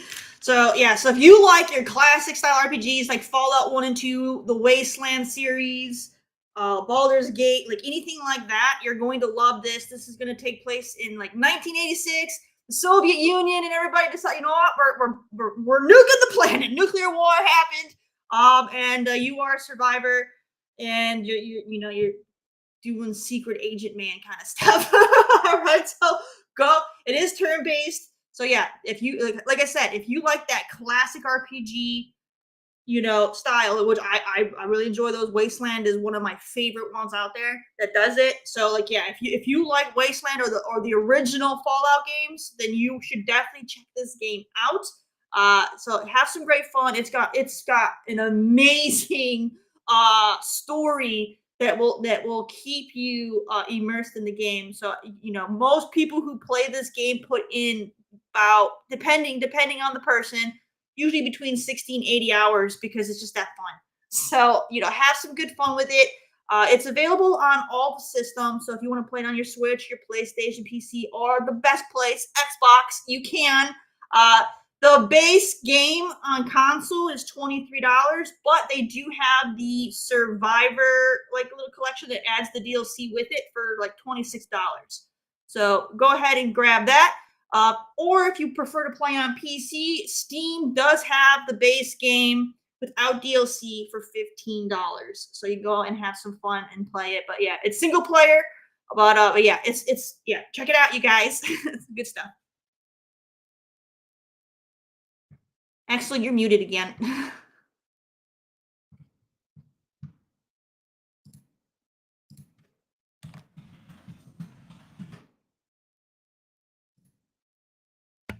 There we go. Sorry, I have two mute buttons, and so one of them is behind my pop filter, and I can't see it. Sometimes I accidentally hit it. So yeah, Axel, you have echo. Yeah, that happens when we share a screen. It picks up the system audio, including the voices, so it repeats it. So yeah, sorry about that. There's nothing we can do about it. It's the way the software is made. So yeah. Yeah, and because it's a CRPG, Terry, it's gonna be hard as heck. Unforgiving. Get ready to start over. 60 hours and 40 of them are restarting. Oh, is this Fallout Russia game? Basically, yeah. Yeah. And shout out to Crispy Rambo. Thank you so much for joining us, Crispy Rambo. You are the real MVP. He says, just drinking some coffee and playing Wild Hearts, dude. How about yourself? Yeah, hey, that's a great game. Gogo Pole says, Wasteland. Yeah. Is this turn-based? It sure is splendiferous. Yes. And yes, it's a lot like Wasteland remakes. Yeah. Cannot wait for that stuff. All right. Let's get into the topic. Today's main event. Here we go. Maybe we'll get into the main event. All right. So here we go. So the CFO, the Chief Financial Xbox Officer, discusses opportunities with AI, how Microsoft measures its success in games, and more. Tim Stuart, Xbox Chief Financial Officer. Now, this is not to be confused with Microsoft's Chief Financial Officer, who is much higher than Tim Stuart. Okay. So this guy works for Phil Spencer. I know a lot of people want to say that, the CFO doesn't work for Phil. The Xbox CFO does. Right? So let's see. Axel Nor Light will help your chroma key. It's not going to help him. He doesn't have a green screen. He's doing this without a green screen. I'm doing it without a green screen. Trust me. Green screen, I've been thinking about how to put one up. And actually, when this room gets finished setting up, when I'm ready, there will be no green screen. Trust me. Trust. Okay. This is temporary. The Xbox Studio is like that right now. But yeah, thank you so much for the advice. Maybe I will get a green screen one day, but for the time being, not. And it won't be ready until the new year. So, sorry. All right. So the Tim Stewart he talked a lot about all this stuff, right? Blah blah blah blah, all this crap, right? But everybody was mostly concerned with what he said about other stuff. So we're gonna go to the paragraph before, and I'm gonna make this just slightly. Oh, where did it go? Woo! I lost it. Uh, I like the sizing, but yeah, that was a change. there we go. Whew. Almost on it. All right, here we go. So he says, Activision is capable of launching Call of Duty every year, and according to Stuart, that is a huge feat due to the amount of developers they have and the work they put into it. And now Microsoft gets to ride along that wave with them. He added that learning from Call of Duty team has been very, very valuable. Get those timetables down. Stuart also mentions that Activision Blizzard's games have gone from lower margin third-party entities, 30%, entities to high margin first-party, 70 to 100%. Call of Duty on Xbox will also go from low margin to high margin, and Microsoft will be able to drive high margin sales on PlayStation and Nintendo as well. Okay. So here he's talking like, if you remember, if you're a third-party developer, you get 70% of all revenue, right? Oh, hold on. We're talking about third party. Look who just jumped in, Dreadpool. He woke up. Woo! Dread, good morning. Good morning. Good morning. Oh Good my morning. You God. came just in time for the main event. Yes. I'm sorry. Jet lag really got the best of me. I believe you. That's why I said you're resting. Don't worry. Terri has done a fantastic job of covering for you. Way to go, I Terri. believe You get his salary for the week. Oh, yay! You can So pay we're me talking in about. advance. So right now we're just overviewing what Tim Stewart said. Okay. So right here he's talking about margins. As you know, third parties, for Xbox, third-party developers like Activision, Xbox would only get 30% of the share and none of the share on competitive platforms. Now Activision goes into PlayStation and Nintendo being a 70% share increase for Xbox, and on Xbox itself a 100% share increase. So that's what he's talking about here. So he's talking about how the margins are looking good, and as a CFO, you should care about the margins. So nothing bad said there, but the good old internet. This is where they were talking the most about. So let's go see. All right, so he goes, Microsoft is expanding its operating leverage. First-party subscriptions and advertising are all high-margin businesses that the company wants to expand into. While he's not announcing anything broadly, Stuart explains that Xbox's mission is to bring its first-party experiences and subscription services to every screen that can play a game. Quote, that means smart TVs. That means mobile devices. That means what we would have thought as competitors in the past, like PlayStation and Nintendo. We're going to NVIDIA's GeForce Now, their gaming subscription service, and NVIDIA, whatever, however you want to say it. I like saying NVIDIA. So let's see. Activision's acquisition allows Microsoft to bring its businesses to these endpoints in a much faster way compared to doing it on its own. Now, this last paragraph is very important because everybody went with this. That means things that we thought as competitors in the past. Xbox is going third party was the hoopla all over the internet. Some websites wrote articles on it. Everybody's overreacting to that crap. But they forgot to read the context. This is why snippets aren't that great. So, you know what? We'll start off with Dread. Are you awake enough to talk about this, Dread? Yeah. All right. Yeah. So we're talking about the Xbox is going third party. Did Tim Stewart say or hint to Xbox going third party? Again, this is all about Activision Blizzard. Oh, for sure. They go in third party. Didn't you read it right there in black and white? Let's see. Minecraft technically would be considered third party. Mm-hmm. A few other The releases games coming out everywhere. Yeah. So it's a strategic thing. It would not be all of Xbox because you wouldn't, you don't want your main thing like Halo, and that was like one of the things that everybody on the internet blew up on. Like the Halo is going to be on PlayStation. You're going to be able to play, but that was kind of the whole thing. Game Pass was going to allow you to play Halo on Xbox's network, off of a PlayStation console, which is the irony of the funniness of the whole internet, being the way that they are, Mhm. and the huge toxic fanboys, and I mean, it gets everybody talking. So it's a big ado about nothing. It is. It's just like, should I drive down this road with this fancy car, or should I drive down the normal road like everybody else? Yeah. So driving down the fancy, the norm, a different road than you should with the fancy car gets eyeballs over there. That's it. That's all it does. Now, when you think about it, it's going to be strategic. There's not going to be every game. Um, and I'm sure at the beginning of time when they came up with Game Pass and they were not in the position that they're in now, Mhm. they even thought about truly that Game Pass would do that. If we can get Game Pass on PlayStation, then we can get PlayStation gamers to play Halo. And Yeah. we can get Nintendo players to play Halo. We've all rooted for Nintendo to get Game Pass because Nintendo can't figure out how to do an online service.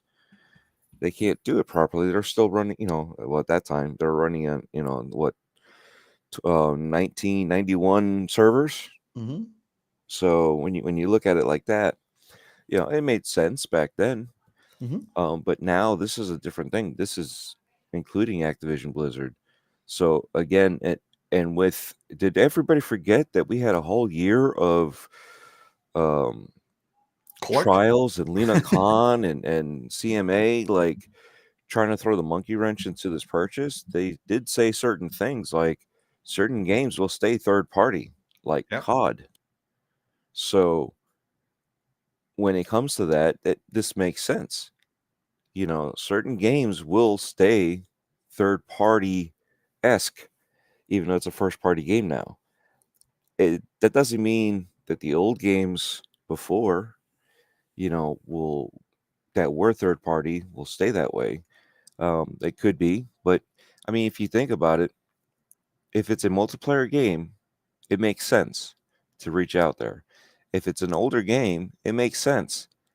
Once you've spent that money on this side of the fence, you know what? There's a whole bunch of money on the other side of the fence there. Why not go over there? So it's all strategic on what they're going to do. I Yes. don't think they're going to go across the board and be like, okay, we're a third party now, but we have a first party. No, it's not like that. And again, people took it way out of context, way out of proportion, um, between timing of what was said before, Mhm. with timing what is said now, um, and just everything. So yeah, this is really nothing to worry about. If anybody's worried, I mean, at the same time, every TV, every mobile device, are they competitors? Technically, but technically not. Maybe. Nvidia's GeForce, Mhm. technically it's a competitor, but they're not looking at it like that. They're looking at it. You're Yeah, going Xbox in has its own cloud gaming service. What do they need GeForce for? exactly. Oh, why did they need Ubisoft? Oh, that's right. CMA kind of forced their hand on that one. You know, Mhm. unknowingly they forced their hand on that one because they were just trying to shut them down, and they came up with a solution. So again, it's words that were said that people have put more meaning into them than it is. What we would have thought as competitors. They've already said that Nintendo and PlayStation years ago are not their competition. Competition is, I don't know, Amazon, Google, those kind of places, Apple, because they are bringing in money too. So when you think of it as partnerships, you know, Cuphead is with on Nintendo. Um, Ori is on there. So again, it's certain games, but this is more of Activision, not Microsoft. So now you're looking at Activision's uh, IPs. So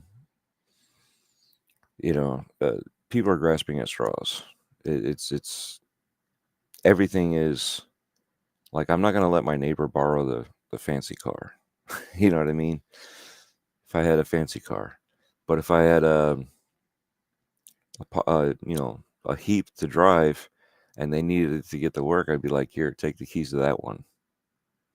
Do what you got to do, bring it back safe, But I wouldn't do that with, a Lamborghini and be like, oh yeah, here you go.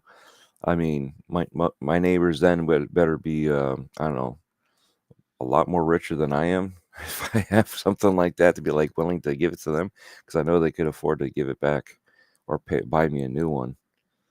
But my neighbors here, we don't have that kind of money. It's my money, my stuff. It stays with me. There you go. So, but that's it. Yeah, it's blown out of proportion, misconstrued. All right, yeah. So several publications. So MMOchampion.com wrote, Xbox might be buying out of the console race and going third party. Quote, Xbox mission is to bring its first party experiences and subscription services to every screen that can play a game, including PlayStation and Nintendo. Let's take a look at the quote. Broadly, while he's not, Stuart explains that Xbox mission is to bring its first party experiences and subscription services. Yes. That is a broad statement there. So MMO, when MMO Champion launched it, Metro is talking about it. Of course, we all know Metro. We hate Metro. At least I do. So yeah, several people are saying that Xbox is going third party. Terri, $69 billion were spent. This is a conference to Wells Fargo. And this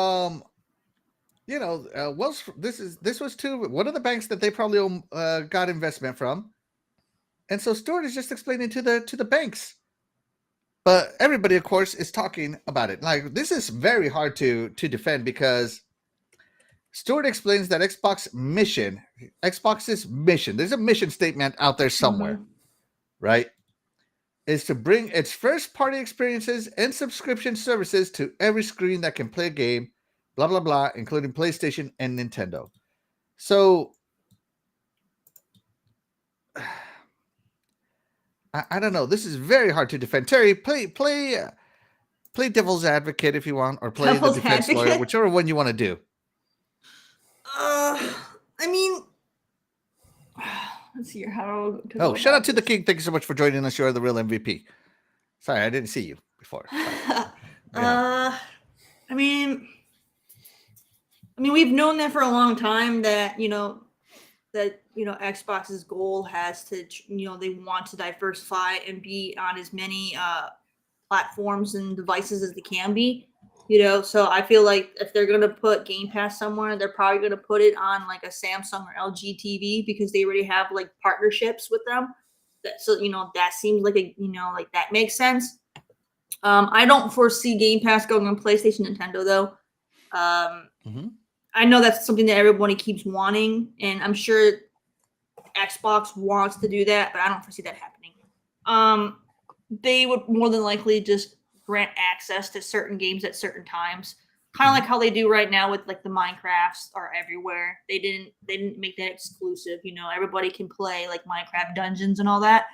And even and so I don't know. I don't foresee Halo. You know what I mean?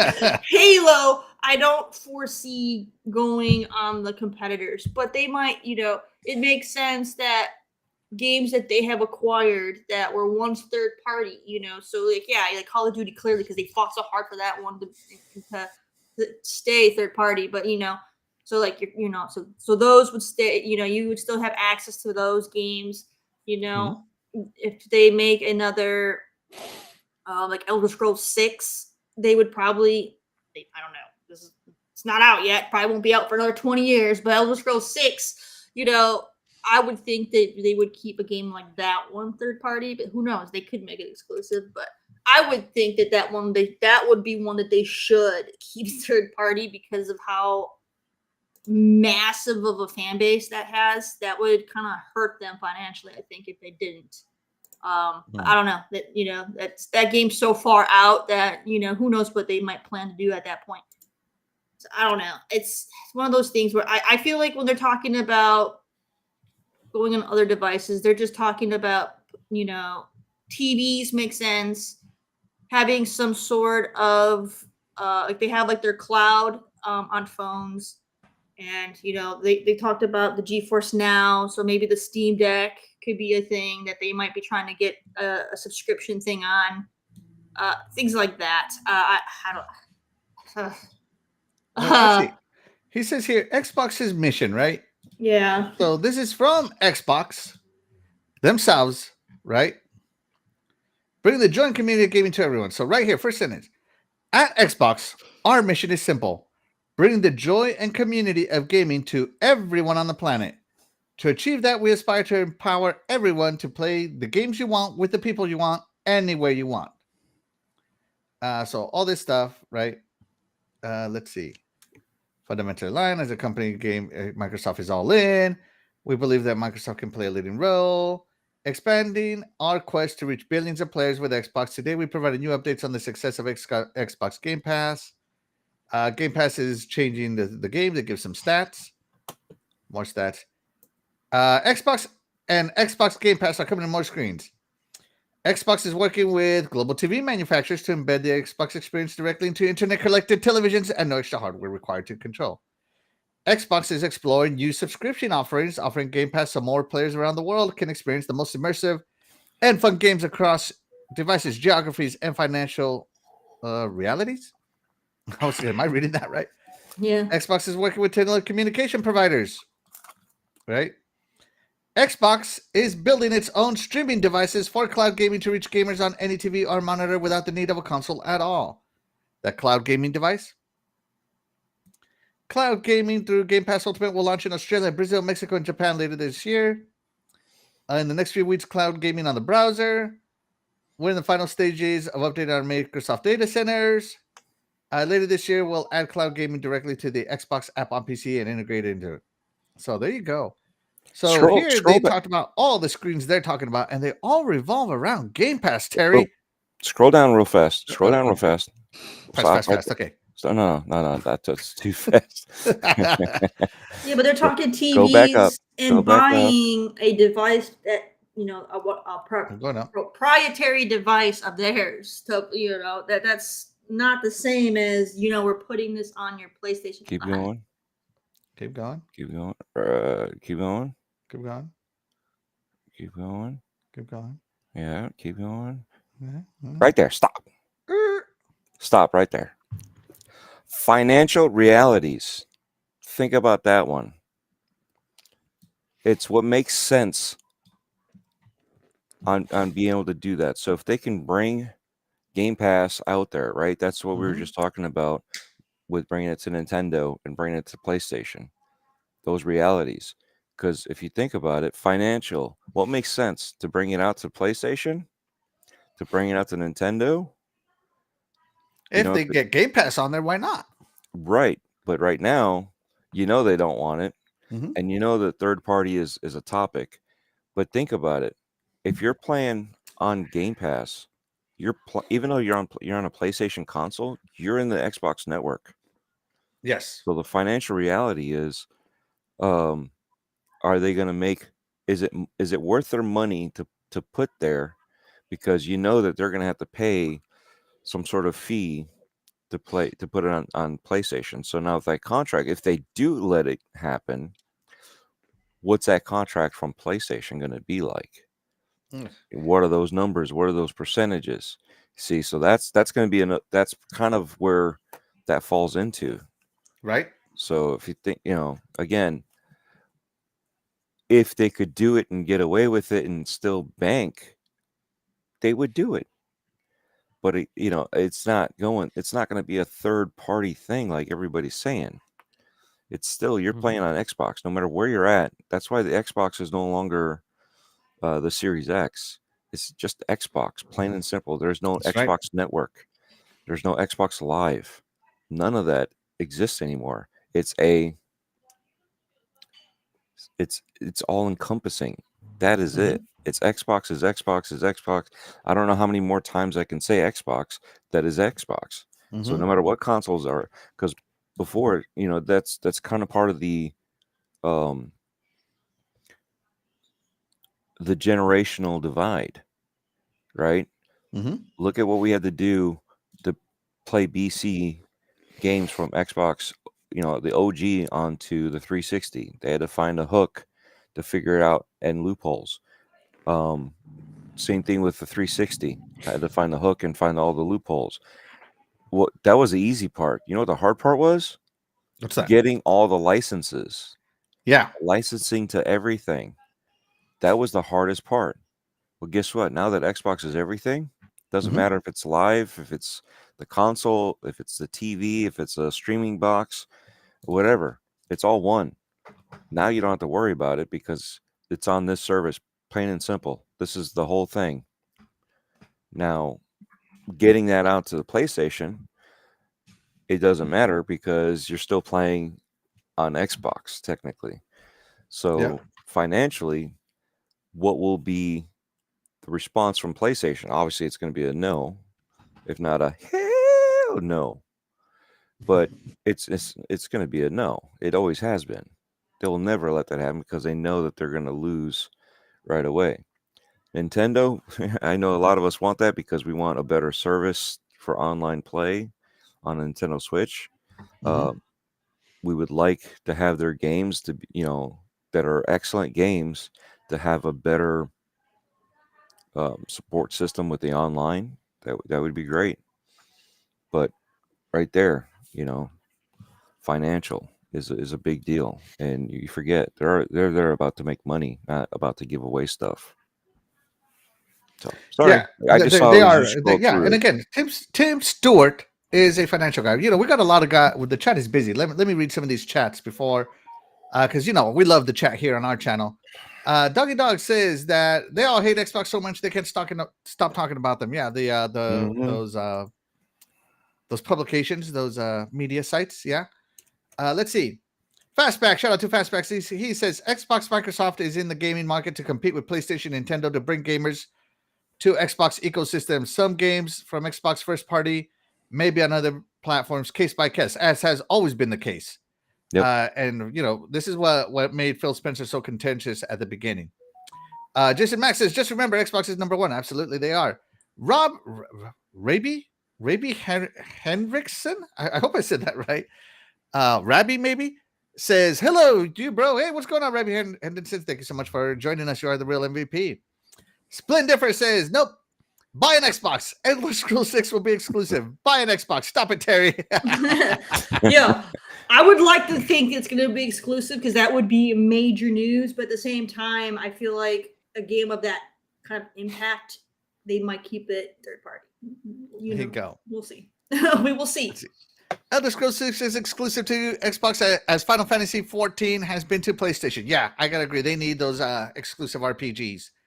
And Phil Spencer did say that the Bethesda purchase was to bring exclusives to the Xbox gamers. So Starfield, yeah, Elder Scrolls Steel, Hi-Fi Rush exclusive, yeah.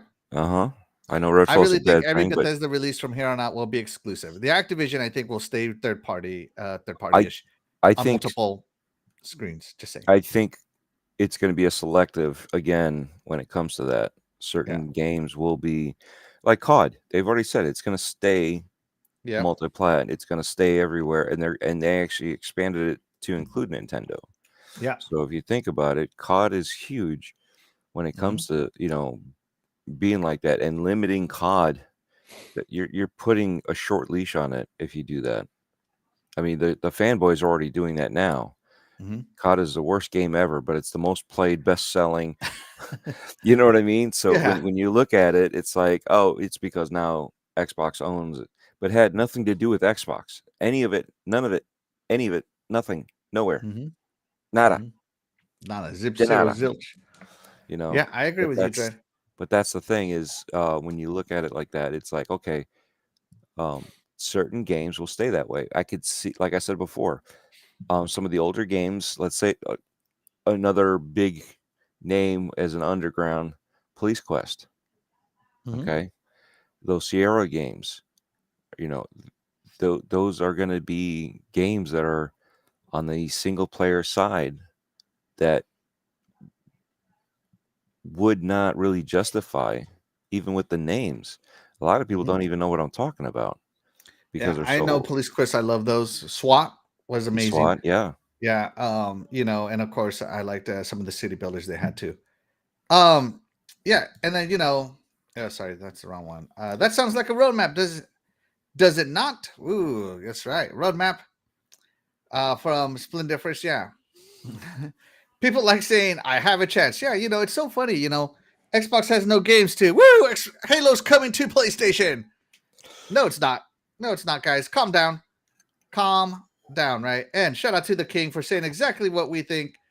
Everyone in the chat is always amazing. Absolutely. That's why the chat is always the MVP to any of the shows we talk about. What I find intriguing is they mentioned telecommunications. So does that mean, like, if you have, let's say, Xfinity, does that mean that there'll be access to Xbox games via Xfinity? Who knows? Maybe new Xfinity subscribers get 1 month of Xbox Game Pass Ultimate. Yeah, something like that. Or Well, if you have Cox Communications or you know what Spectrum or whoever. what I have access to right now? What's that? Games on YouTube. I'm a part of the beta testers on games on YouTube. I'm part of the beta testers. Look what I can do, and you can't. No, No. I'm just kidding. Yeah. So, but again, Netflix has got games. Yeah. YouTube is now getting into the games. So, I mean, if you think about it, it's going everywhere. So they're just trying to be one of the ones. And again, you got to remember, what does Xbox and Microsoft like to do? They like to lead the world before the world is ready. Yeah. And then when they get the kickback, they back off. And then the rest of the world mimics what they just did. Yep. And everybody's ready at that point in time. And everybody's like, oh, this is like the coolest thing. Miss A, Reese, what's the other one? Xibby. I'm not saying them on purpose because I don't want anybody's stuff to, whatever. Xbox shut down.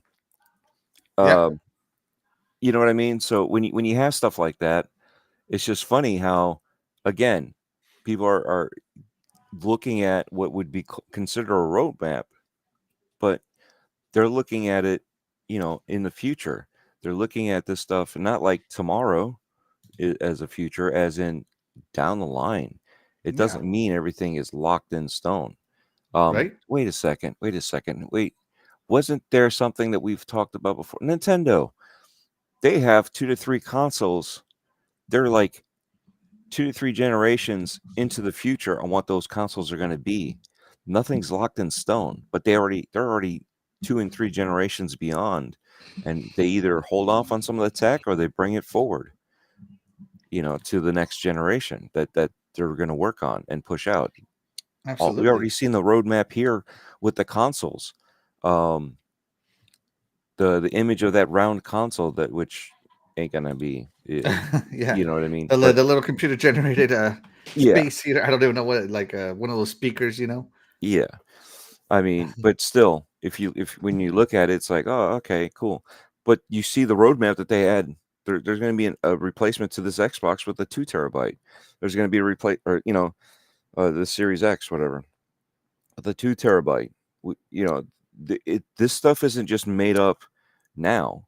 They already know what they're talking about in the future, and this could be encompassing 10. It could be encompassing 20 years.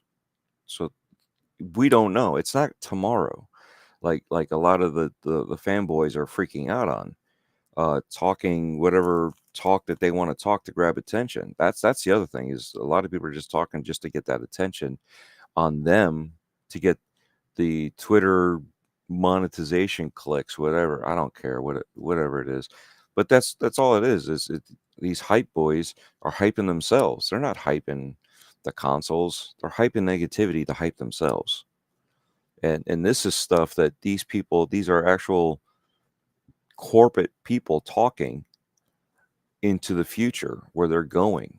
We don't know exactly where it's going to go just yet, but they're giving us an idea, which we could call a roadmap if you want, which Splendiferous is right. It sounds like a roadmap.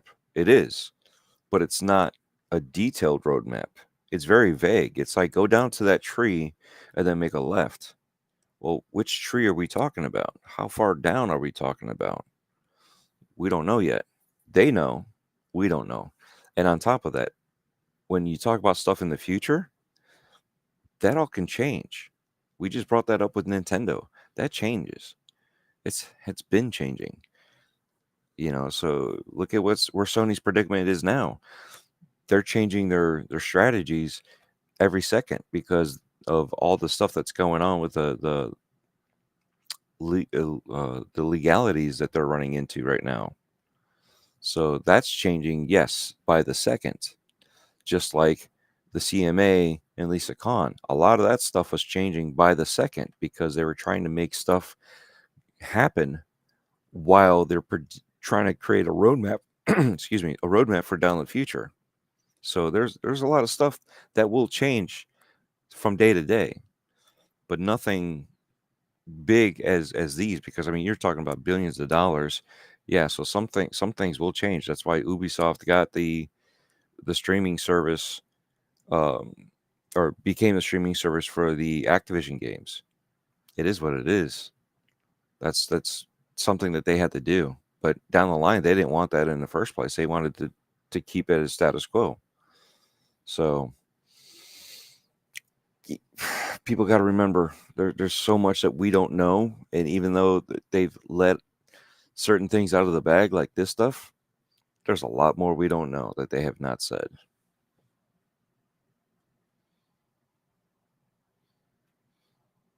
You're muted.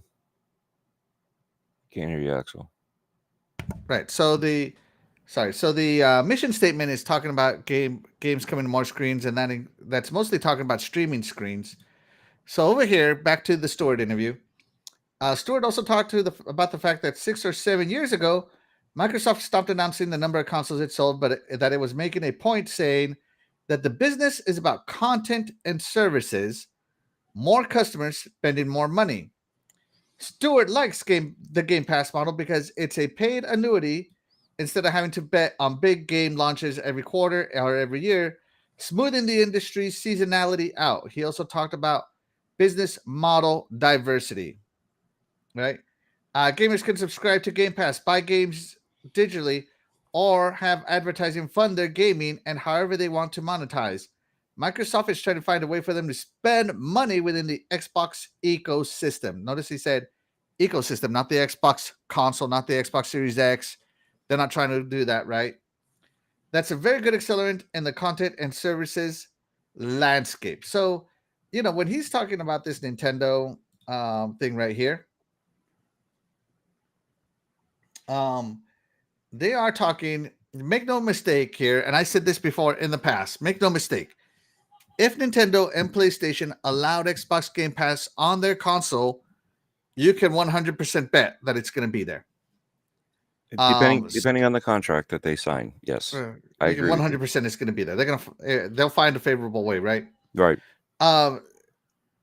Because Xbox is more concerned about monthly active users and people paying them for their access to their service than anything else, right? There was a shortage, if you remember, of Xbox Series consoles because they were investing into the cloud. There's a shortage of cloud because they were investing into the consoles. It's this yin and yang, right, of trying to balance everything out. So does this mean Xbox is going third party? No, I don't think so. I think it means exactly what it is. Business model diversity.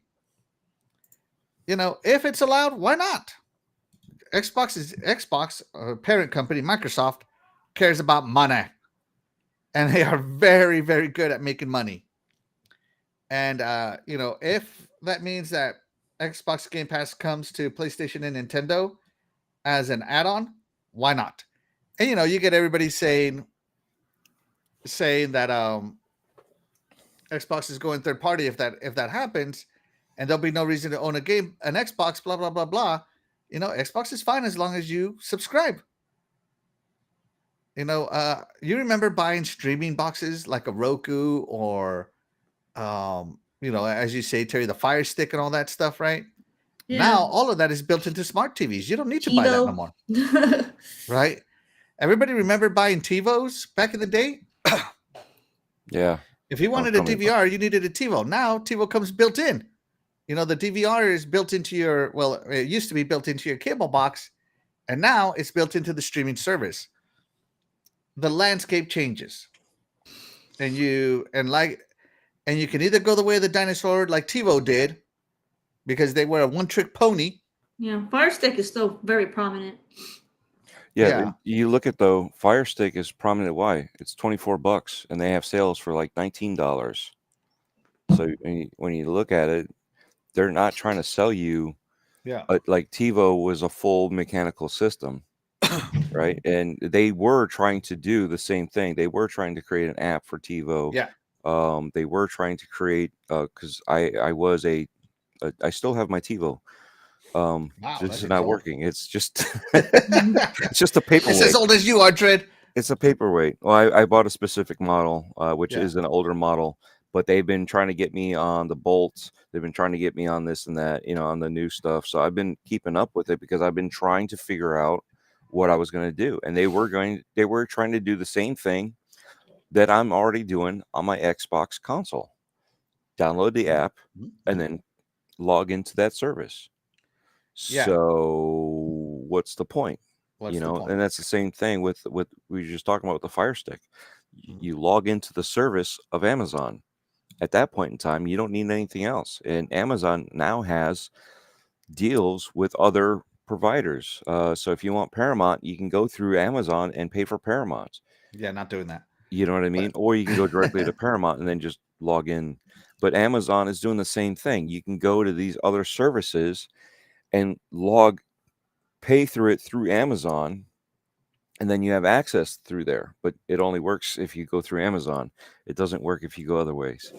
But again, that's the thing. It's if you're setting it up, what's $24? That's why Xbox was also looking at a streaming box of some sort, not for TV, but TV will be included, games.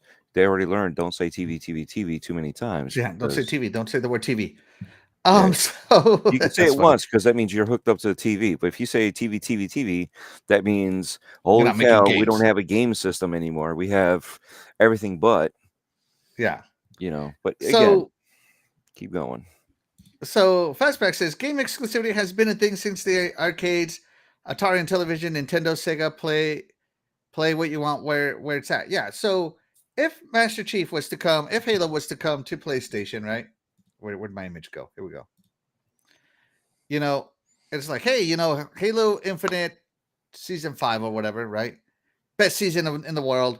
And let's pretend that, you can play it on PlayStation, but you need to play it using the Xbox Game Pass app. It's not just like, hey, I'm going to go buy Halo for my PlayStation. It's like, no, I got to be a Game Pass subscriber to play on my PlayStation. That is the only way I see this working out, and for the only way that I see them still having an Xbox first party and doing here what Tim Stuart says. Terry, any other thoughts? Not really, but one thing that I was kind of thinking about is when people think of like Nintendo, of course, they're thinking like the console side. Mm-hmm. I would think, there could also be a chance of them maybe trying to make a deal to go maybe more on like the toy side, maybe have some kind of partnership where they, make toys together or something. There's other ways they can work with Nintendo that doesn't involve them putting Game Pass on the Switch. Oh, they can send them cardboard boxes. Yeah, there you go. So, you know what I mean?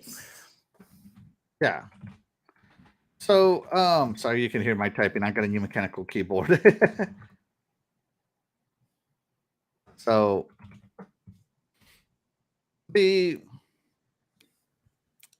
so that was what Tim Stewart said. But then we also have a very exclusive interview with just Corden of Windows Central of Phil Spencer. And Phil Spencer says, we have no plans to bring Xbox Game Pass to PlayStation and Nintendo. And this was only a few days after the Tim Stewart interview. So I'm gonna type this in. No plans.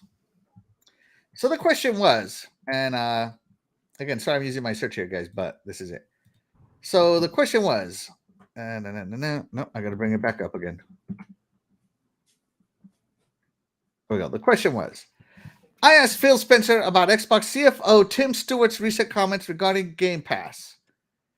Stuart, in a presentation with Wells Fargo, said that Microsoft's aim was to bring Game Pass to any screen that can play games, including Nintendo and PlayStation.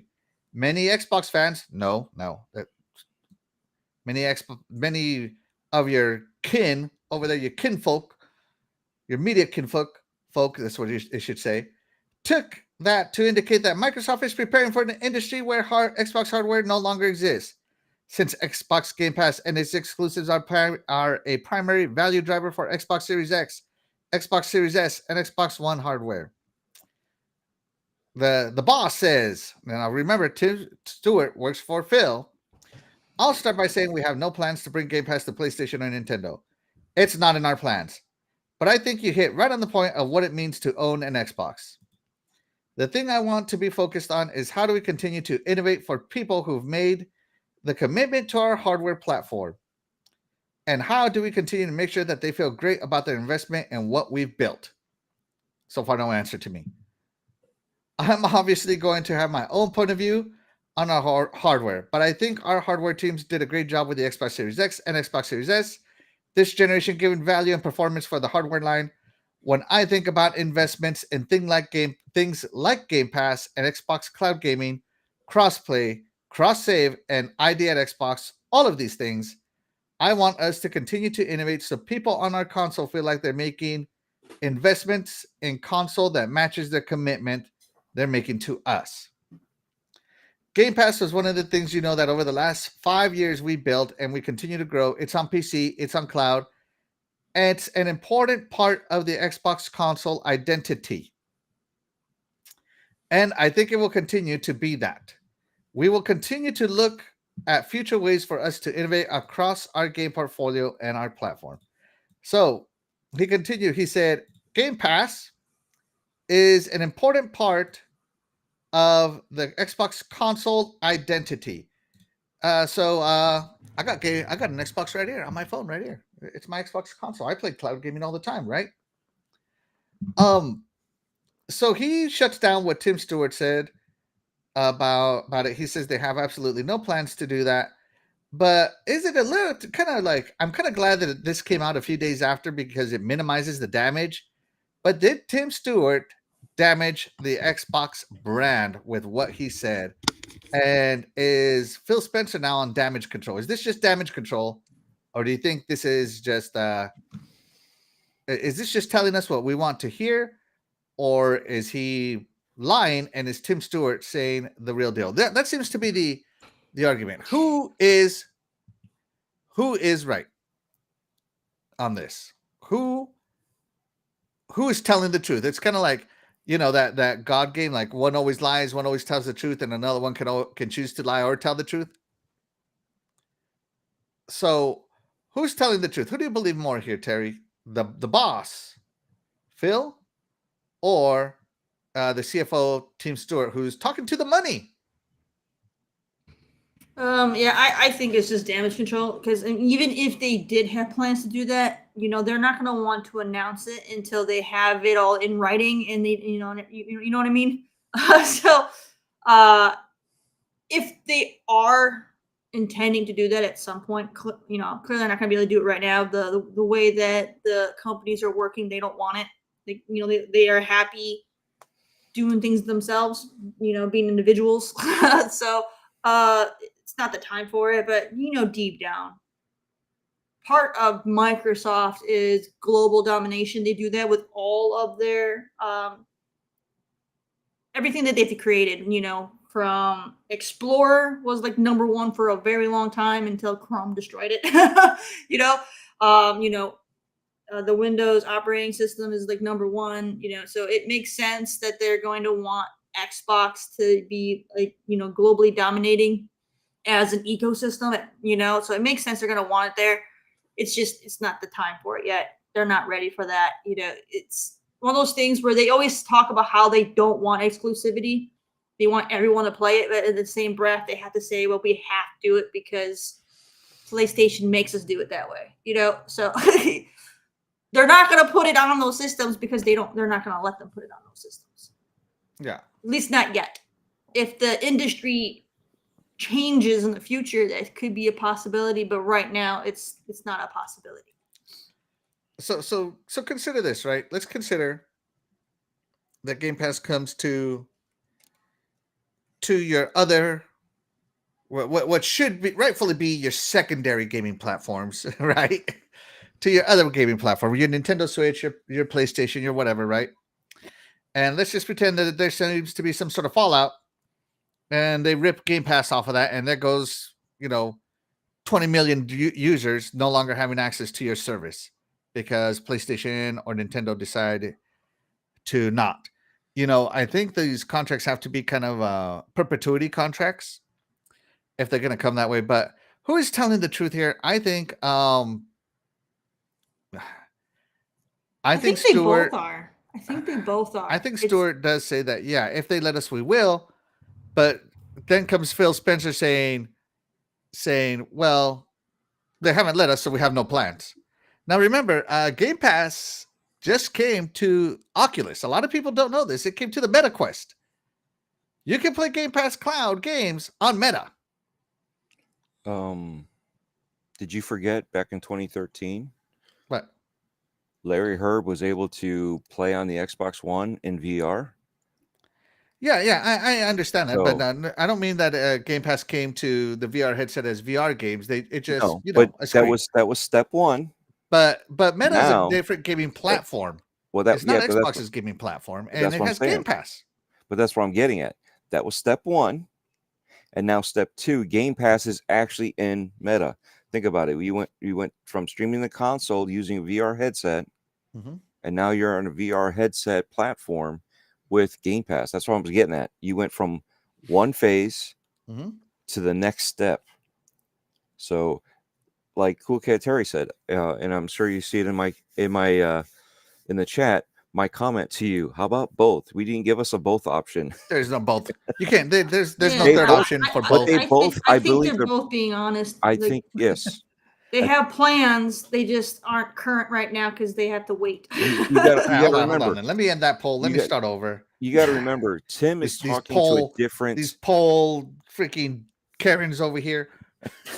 You got to remember, Tim is talking to a different audience than Phil Spencer is. Okay, yes. Spencer is talking to the gamers.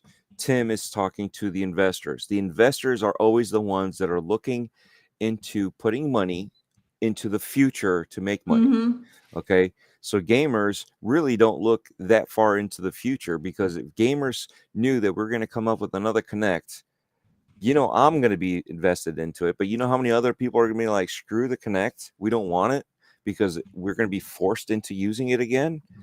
No, we don't want anything to do with it. We don't want nothing to do with it. We don't want anything. Don't even say Kinect. So, again, when it comes to this, I think they're both being truthful in their particular ways. Yes, it also is with the caveat of they don't want us there, so we're not going to be focused there. But we would like to be there. I think that's in there, but you can't throw that dig now, because right now, obviously, with the firestorm that's happening, people are freaking out. The sky's falling. Da da da da da. He's got to appease the crazies and let them know, no. We're not. We have no plans.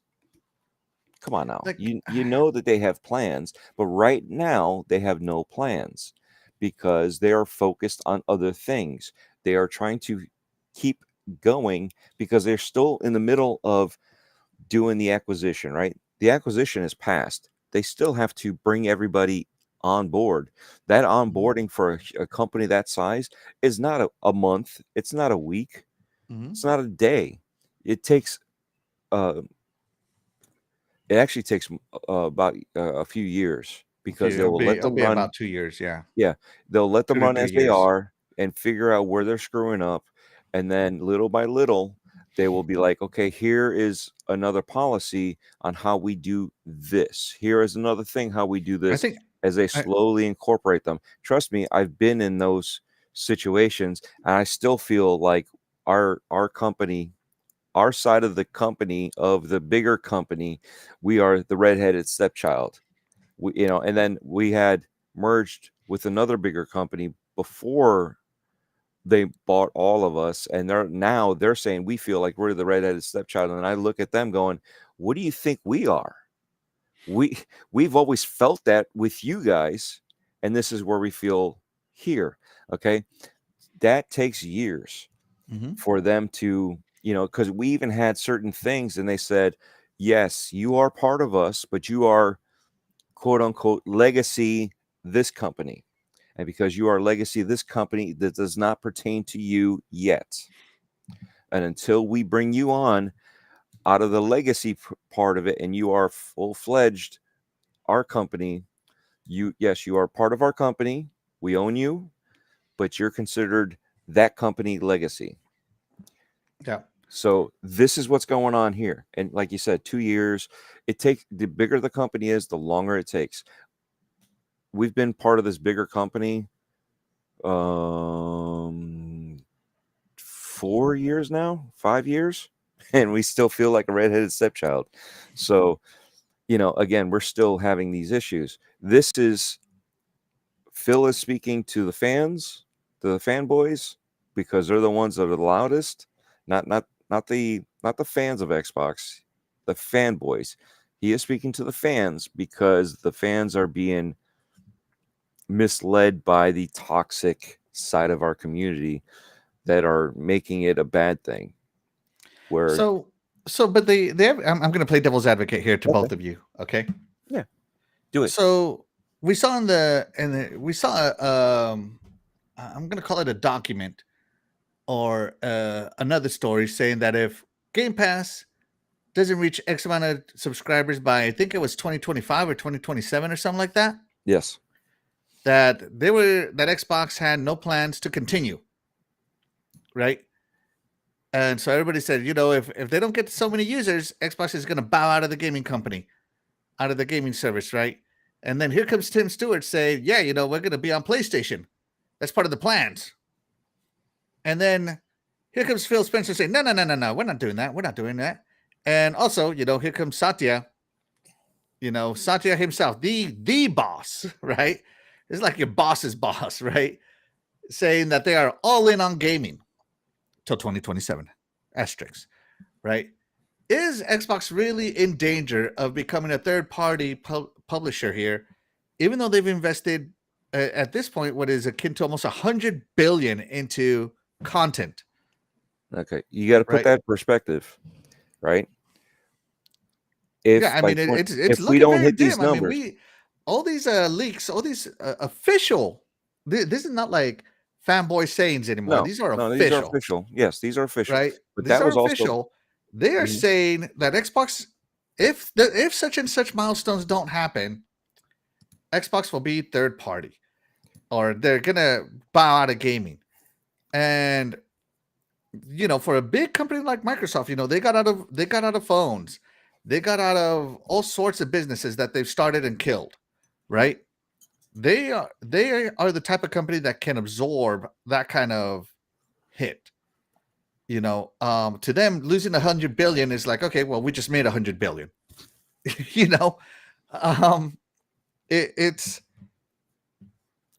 It's got to be more. There has to be something to this, because we continue to hear it, and Phil Spencer keeps having to come out, Satya keeps having to come out and correct or damage control this.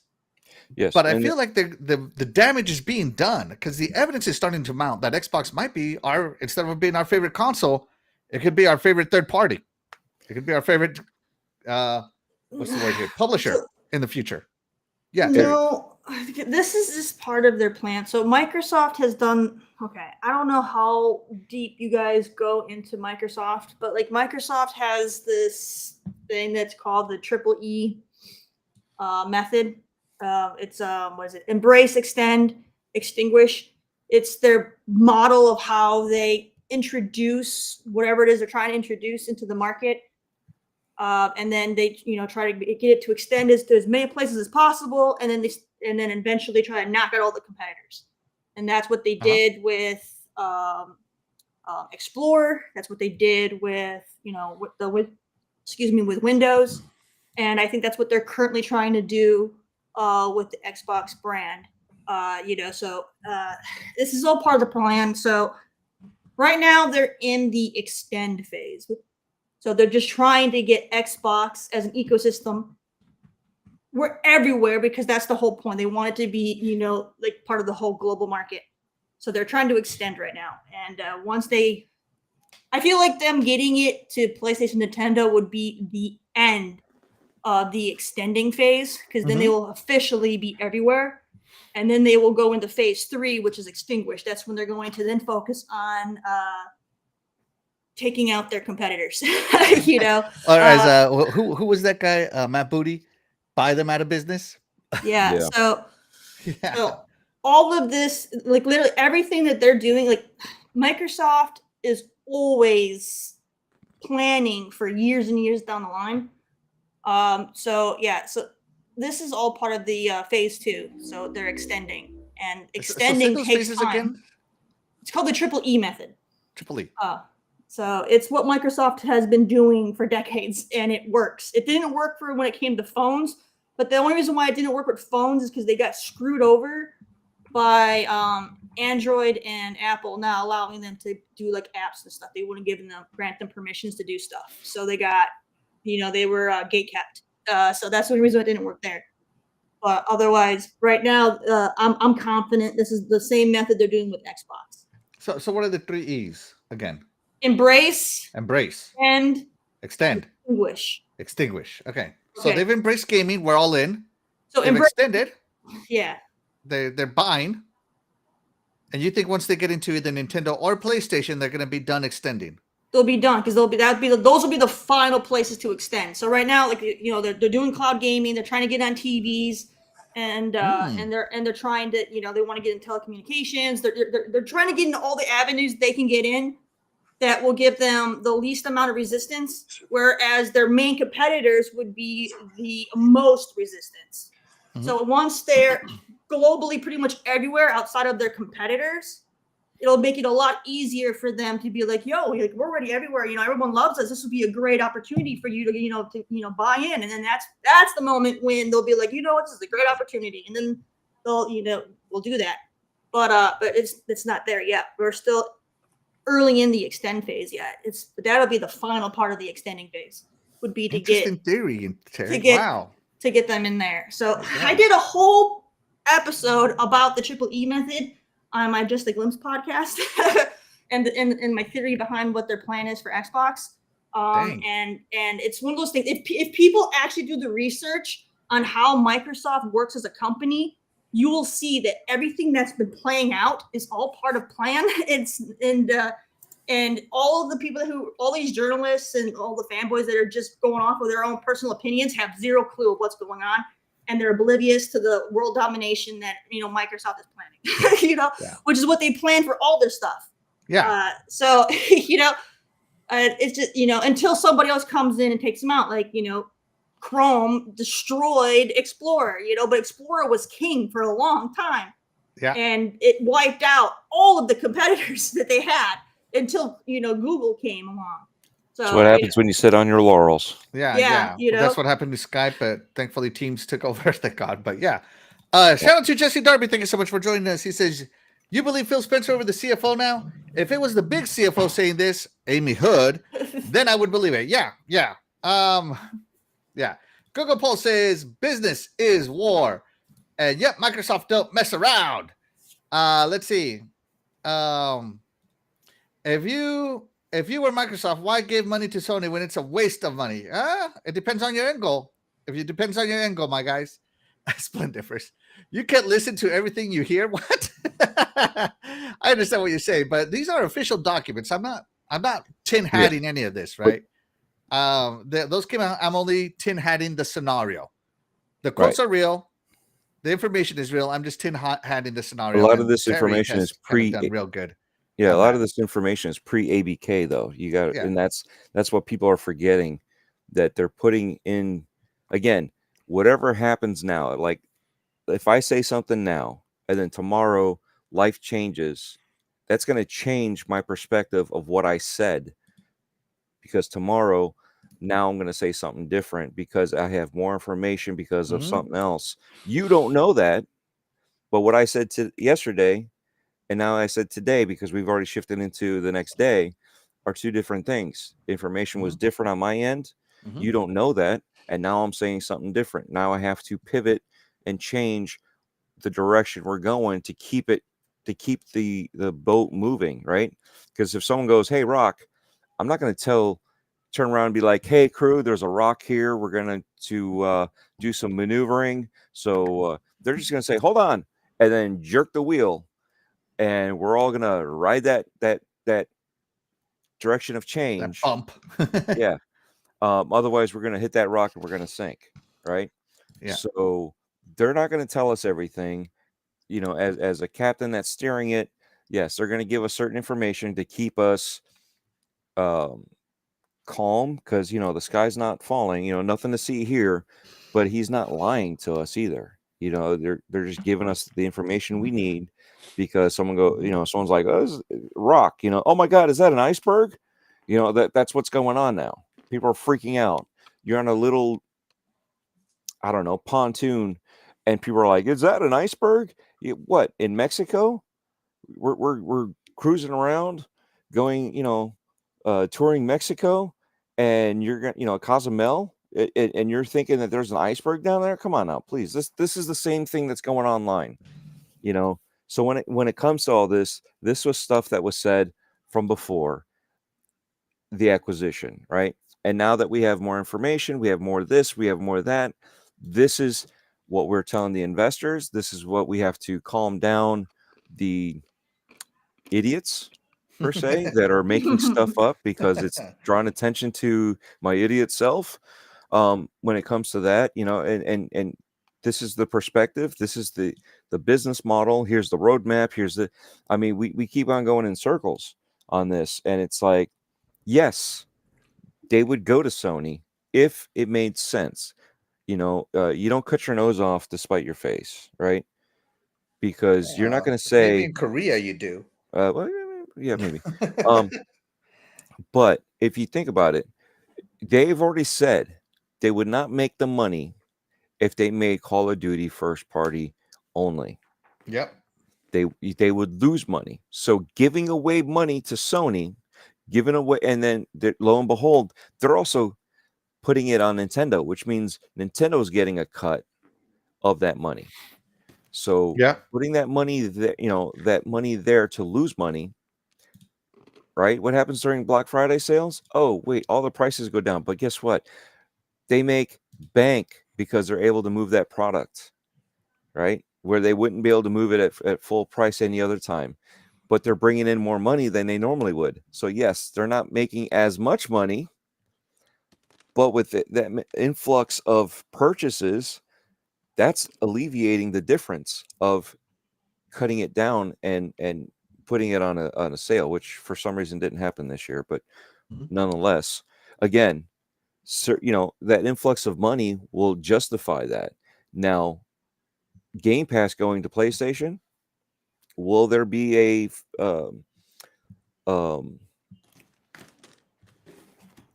sale like that where they could say, look, we're willing to lose this much money to allow the Game Pass to be on PlayStation? I think there would be, because the numbers are there. Cliffy B even said the same thing. The numbers are there when you look at console numbers. When you look at those kind of numbers, who's got the bigger player base? It looks like when you look at sales and consoles that Sony has it. And that's what he was doing with when he came out with what was it, Lawbreakers? Cliffy B went with Lawbreakers, yeah. And that's why he went there. And obviously he said, after the fact, he goes, yeah, we made a mistake. We should have went with Xbox. But you can't do that now. It's already too late. The game has a bad rap because nobody played it. Mhm. You know, and you had, you know, and that's the thing is you're looking at, if I go to PlayStation, right, and go back to Call of Duty, if I go to PlayStation, yes, I'm going to lose, what is it, 30%?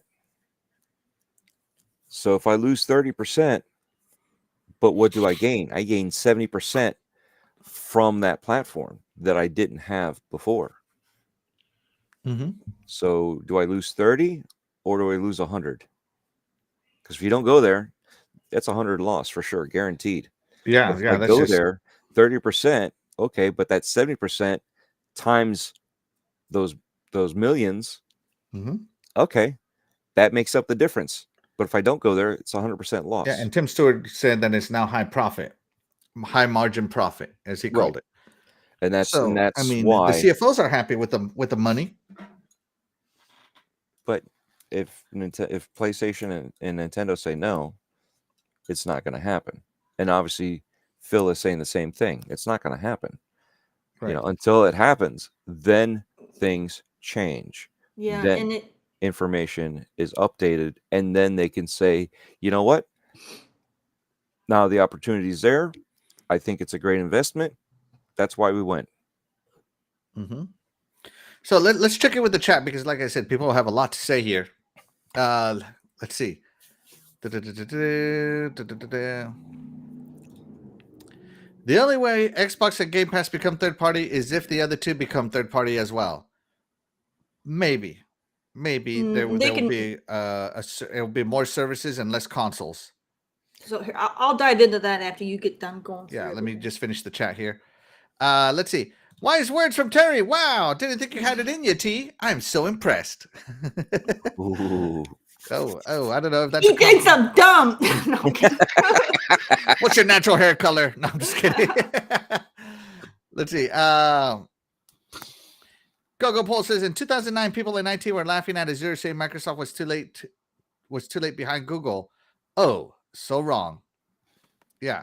Let's see. Jesse Darby says Minecraft will stay third party, Call of Duty will stay third party, and any online multiplayer game will stay third party. That's all you get. I hope Halo doesn't stay third party. Just saying. No, I think he's talking about ABK. ABKs. games. Okay. Yeah. Let's see. Gogo Poll says Microsoft hates Sony. They will never do business with them unless it's liquidation. Nope, that's wrong. They will do business Sony's with already the money. doing business with them. Yeah, they're already doing business with the clouds, Yeah. right? With the clouds. Sony and Microsoft have a great like partnership with one another. It's the fans of PlayStation and Xbox that have it twisted, thinking that they hate each other. No, the fans hate each other. The companies love each other. Do you remember when Sony announced the Azure partnership? Yes. That they were going to, use Azure. All the PlayStation employees had to go to consultation rooms because it blindsided them. I mean, so when you look I at it actually like didn't that, read that, but wow. yeah, that was out there. Wow. But the worst part was the fanboys needed that consultation more because, well, Yeah. if you think about it, those PlayStation employees were very hardcore invested in the company they believed in. And yes, so business is war. So they do look at Microsoft as the enemy. They do look at, well, more at Xbox, but when they're owners of the bigger companies are joining forces, that's why, Phil was saying before that they're not our competition, and he's looking at it as a brotherhood or a sisterhood, a family thing, because it's the main three versus the competitors that are coming in, because the three know how each other operate. It's the deal with the devil versus the devil you don't. Yeah, right? like when Google was coming in, basically all three teamed up against Google. Yeah. I mean, just being honest, and the Google found out real quick that if you want to be a player in this market, you got to spend billions, and they weren't willing to. Yeah. Yeah, and so, and again, Google found out that launching a console with no first party was a mistake. So yeah, I mean, they had some great tech that they talked about. but it didn't. Splendifer says, "I did not say that you're dumb." Terry. Let's see. I can read between the lines. Splendifer says they have console sales, but no one plays. Yeah, I've heard that rumor as well. That something like 17 million PlayStation 5s have not been activated. They're just sitting in scalpers. But I here's the other thing, right? Rooms? I've said it. Let's go back to the PlayStation 4. Yeah. Right. Last gen. I've said it before. I said it on Boom's channel on Breakfast with Boom. Right. I've said it a couple other places too, and I'll say it again here. How many PlayStation consoles did Boom buy? He's like, "What do you mean?" He's like, "I only have one console." I said, "Okay, but how many did you buy?" He's like, "I bought the first one, and then I traded in, and I bought the second one, and then I traded that in for this other special edition one. Then I traded." So he basically bought 4. I said, "You're one person, and they're counting all 4 of those buys as 4." His brother Neo Mental did the same thing. So that's 2 people that have purchased 8 consoles. That's why Xbox has shifted over to concurrent users, where the numbers are 2 people, right? I have 1, 2, 3, 4. Okay, so I've got 5 Xboxes here, right? And I'm going back from the OG Xbox. Wait. 5 Series Xboxes? No. 2 series. Okay. I'm going from the OG to, actually, I got more than that from the OG. But anyway, whatever. Let's go Xbox One, right? I've got an OG. I've got a Series, a 1X and 2 Series X's. All right, so I got 4 Xboxes here. I have 3 accounts here. So, yes, when you look at it that way, I only have 3 players, no matter who's playing on where. I only have 3 players, even if I have 4 Xboxes. I can currently play on the OG Xbox. Yes, I cannot play the series games, but I can still play the OG games that are still playable. The OG Xbox One. Let's clarify that, right? So when you look at it like that, I've got 4 consoles, but I only have 3 players, and that's what Microsoft is counting: is how many players are there, not how many consoles. Okay, Sony was counting 2 players, but for each player was 4 sales. So that looks like they have 8 sales. Super inflated. So yes, that's why they have console sales, but no players. It's a disingenuous number for sure. Correct. Yeah. Correct. It's so deceptive practices is what I've always said that Sony does. That is their playbook. And when the scalpers bought all the stuff, they counted that as sales. It's like, and that is the I other can thing. tell you how many people I knew bought PlayStation 4s. They're all sitting in warehouses and basements. Correct. That's why I wanted to go back to PlayStation 4 to show you. Yeah. And now here we are with PlayStation 5, like you guys have both said.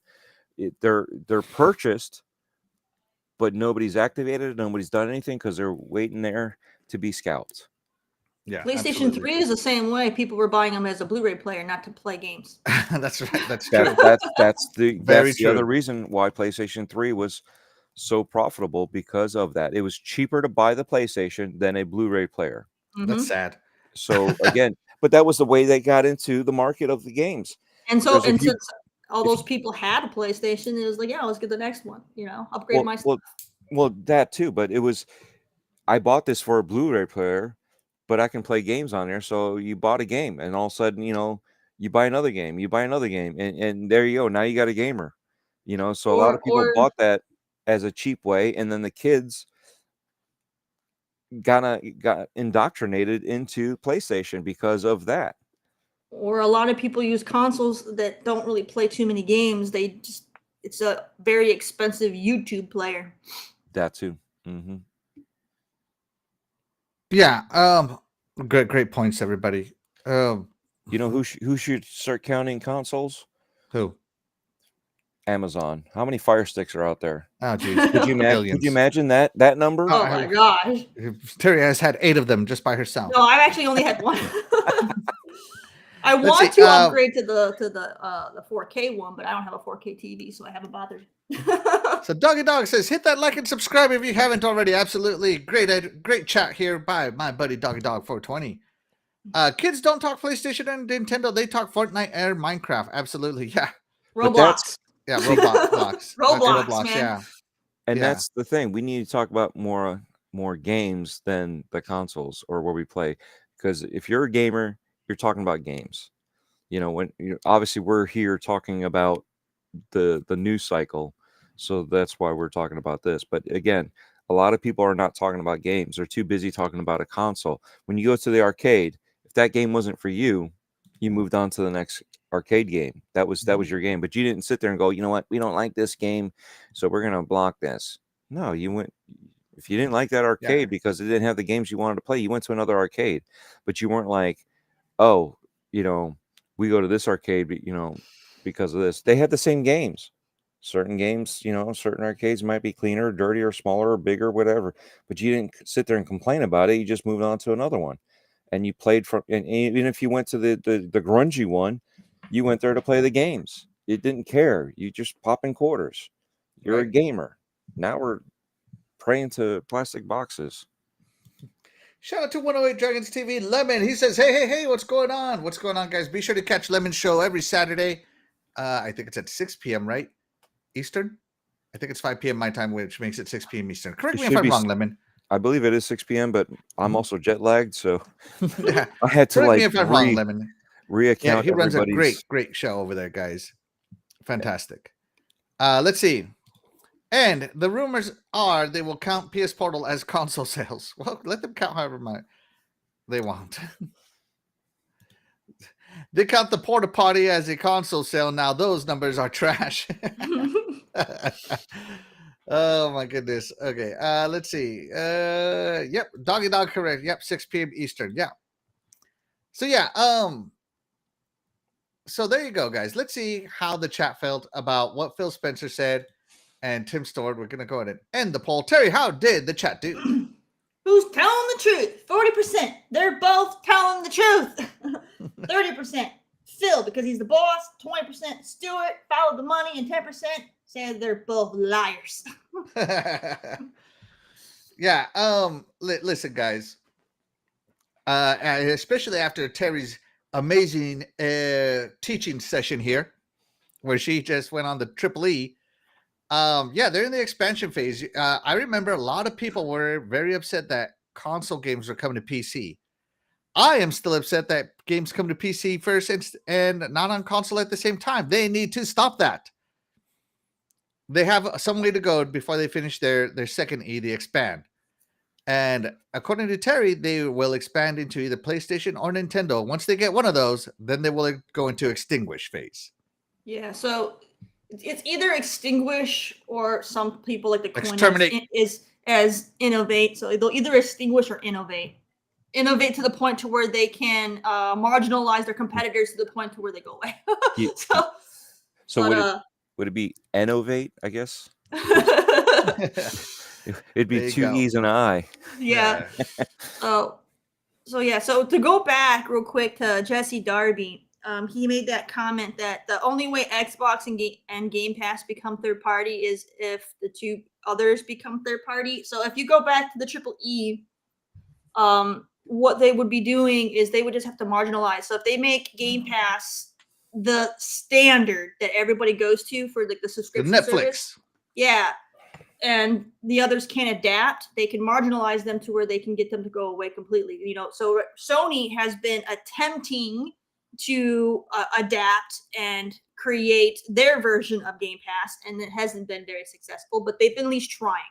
They're trying. We're trying. You know what? Try harder. All right, we'll jack up our prices. So if they can't figure it out, then it goes into the whole plan of Xbox being successful in that in the extend phase, to where they would then be able to marginalize Sony to the point where if they have the standard, which is Game Pass, and nobody else has it, then they can marginalize and basically make Sony disappear, because everybody's going to be like, why would I get a PlayStation? They're super outdated. All the best deals are on Game Pass, and Sony's the one place I can't get it. It's literally everywhere, but this place doesn't have it. So why would I go there? So that's how that would work. So they can literally take out the competition if it becomes the standard, but it's not the standard right now. Yeah, they're trying to make it the standard. The thing about this, right? if I can interject here, like the Netflix, right? I don't know if you guys saw, but out of all the streaming services, there was only one profitable streaming service, and that was Netflix. Even Disney Plus lost money. Well, You would think someone as gigantic as Disney Plus would make money. And I think that's part of that, that Triple E, right? Extinguish. Netflix is so big, they're the only ones that are making money because they're the standard. Like when people choose what to subscribe to, most of them are going to subscribe to Netflix. Even Amazon Prime, who I think has some of the best shows, it was I believe they might have been broken even, but that's only because all of Amazon feeds into it. Yeah, they have all the subscriptions for everything else that helps. But the Bob that was between Bob Iger and Bob Iger, his name's Bob Kopchik or something like that. He really was pushing for Disney Plus and all the streaming services. That's why we have so many Star Wars shows and Marvel shows and this and that. He was pushing so hard for that. But the funny part was the parks were still profitable even during the COVID shutdown. The parks were still profitable. Think about that. During the shutdown. And that's why he was pushing the streaming service. The parks actually carried the streaming service. That's why right now we have a back off on Disney Plus when it comes to content coming out, because Bob Iger is trying to right the ship. They were losing so much that they were actually killing the profits that were coming in.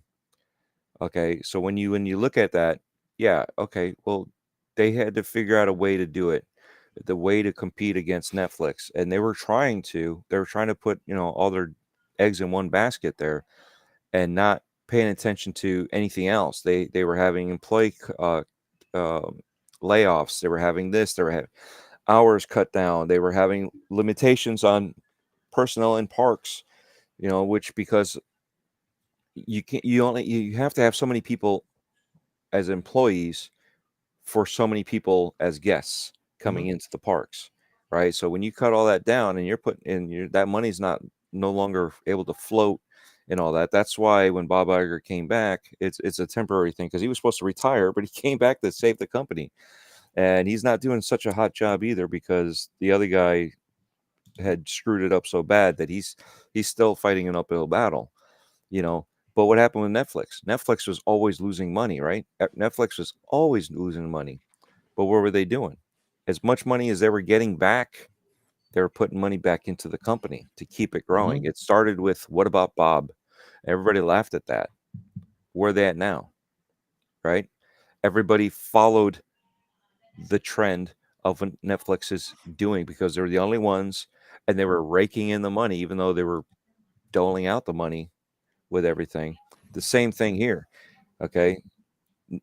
Game Pass was a joke, because we know some we know a lot of people, they called it a never was, and I still throw them under the bus for that one. I guess it was a never was, huh? It's still here, it's still around, and it's leading the charge when it comes to this part of gaming. So when you look at it, Sony's trying to do the same thing, but what do we just laughed at the fact that they increased the price because they're not hitting those numbers. But I thought Satya just said, if we don't hit 27, whatever that number was, we're going to shut it down. That was before the acquisition. That was before this. That was before that. That was incentive to get your. It's late enough. That was the incentive to get your ass moving. Let's go. Let's push and get this going. Because if we're not going to do this right, we're going to shut it down. That's all it was incentive. Here's a number we got to go for.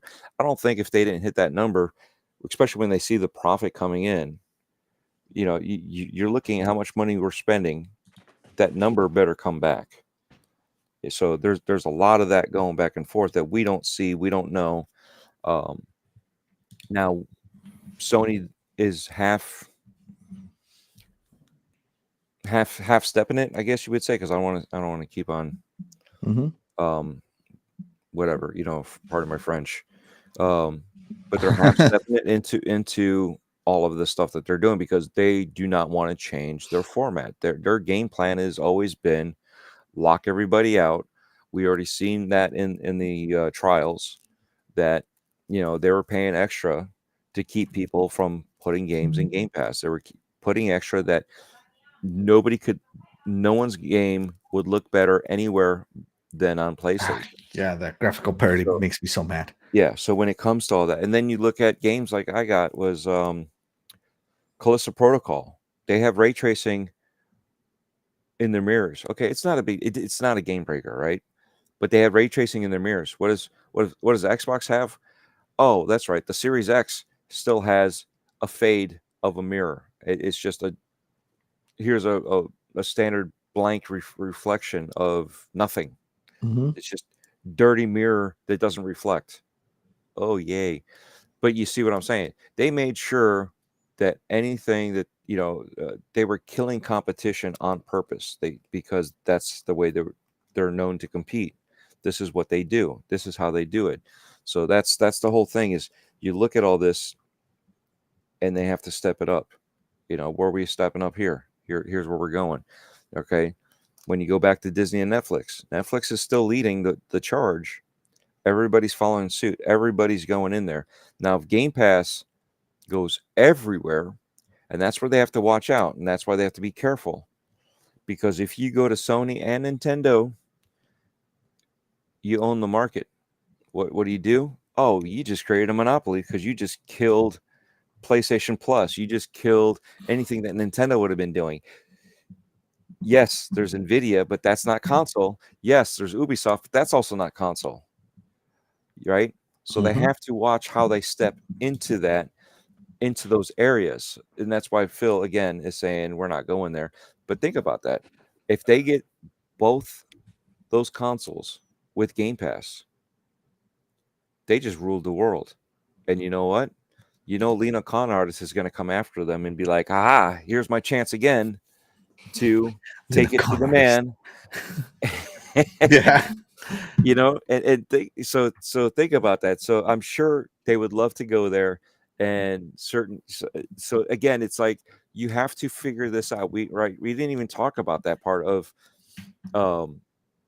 being everywhere when it comes to consoles, because now you have no competition. How even though and that's why they got to watch what they do, even with what they say. You don't want that. You don't want them to be too big where they get broken down. I mean, that's what happened with Windows, right? Windows was packaged with Explorer, and the EU said no, you're forcing the competition out. So they had to be able to make it removable. Versus, and they're like, it's part of our system. It's part of this. We're not locking anybody out. They can still download the stuff. Yeah. Obviously, we're using Explorer, but you can still download Netscape. You can still download some of the other ones. I can't remember what else there was. They're relevant. Yes. Yeah, but they all fell apart too. So it's like my phone. I have a Google Pixel, and it comes with all the Google junk on it because it's Google. But I have the option to turn it off and put all my Bing and Microsoft stuff on it, which is what I do. Yeah, my Samsung comes with all the Google and Samsung stuff, and it's annoying. I get rid of one. Yes. Yeah, but yeah, you got to be cautious of the monopoly. So, would it be great for all of us? Then I can play my games wherever I am at, on whatever I am. That would be great. But you also got to remember, if you go too far, now you open the door for a monopoly takedown. Mm-hmm. So there you go, guys. I think we beat this topic to death for the last 2 hours. I think we're good. So yeah, the Xbox is not going to go third party. That's my personal opinion. I think that's the opinion of everybody else here. And it's not because we think that Tim Stewart is lying, is that he is telling the much broader picture. But until the opportunity arises, of course, Phil Spencer is going to say we have no plans. So yeah, that's where we think we are at on this. And yeah, guys, that's going to do it for our show today. For those of you watching, thank you so much for joining us. You are all the real MVPs to any of the shows we do here on the Iconic Video Games channel. And we will next week is the Game Awards. So next week's Ooh. episode will probably be all about the Game Awards. So be sure, trailers, awards, snubs. Time for Baldur's Gate to wipe the floor to everybody. Yeah.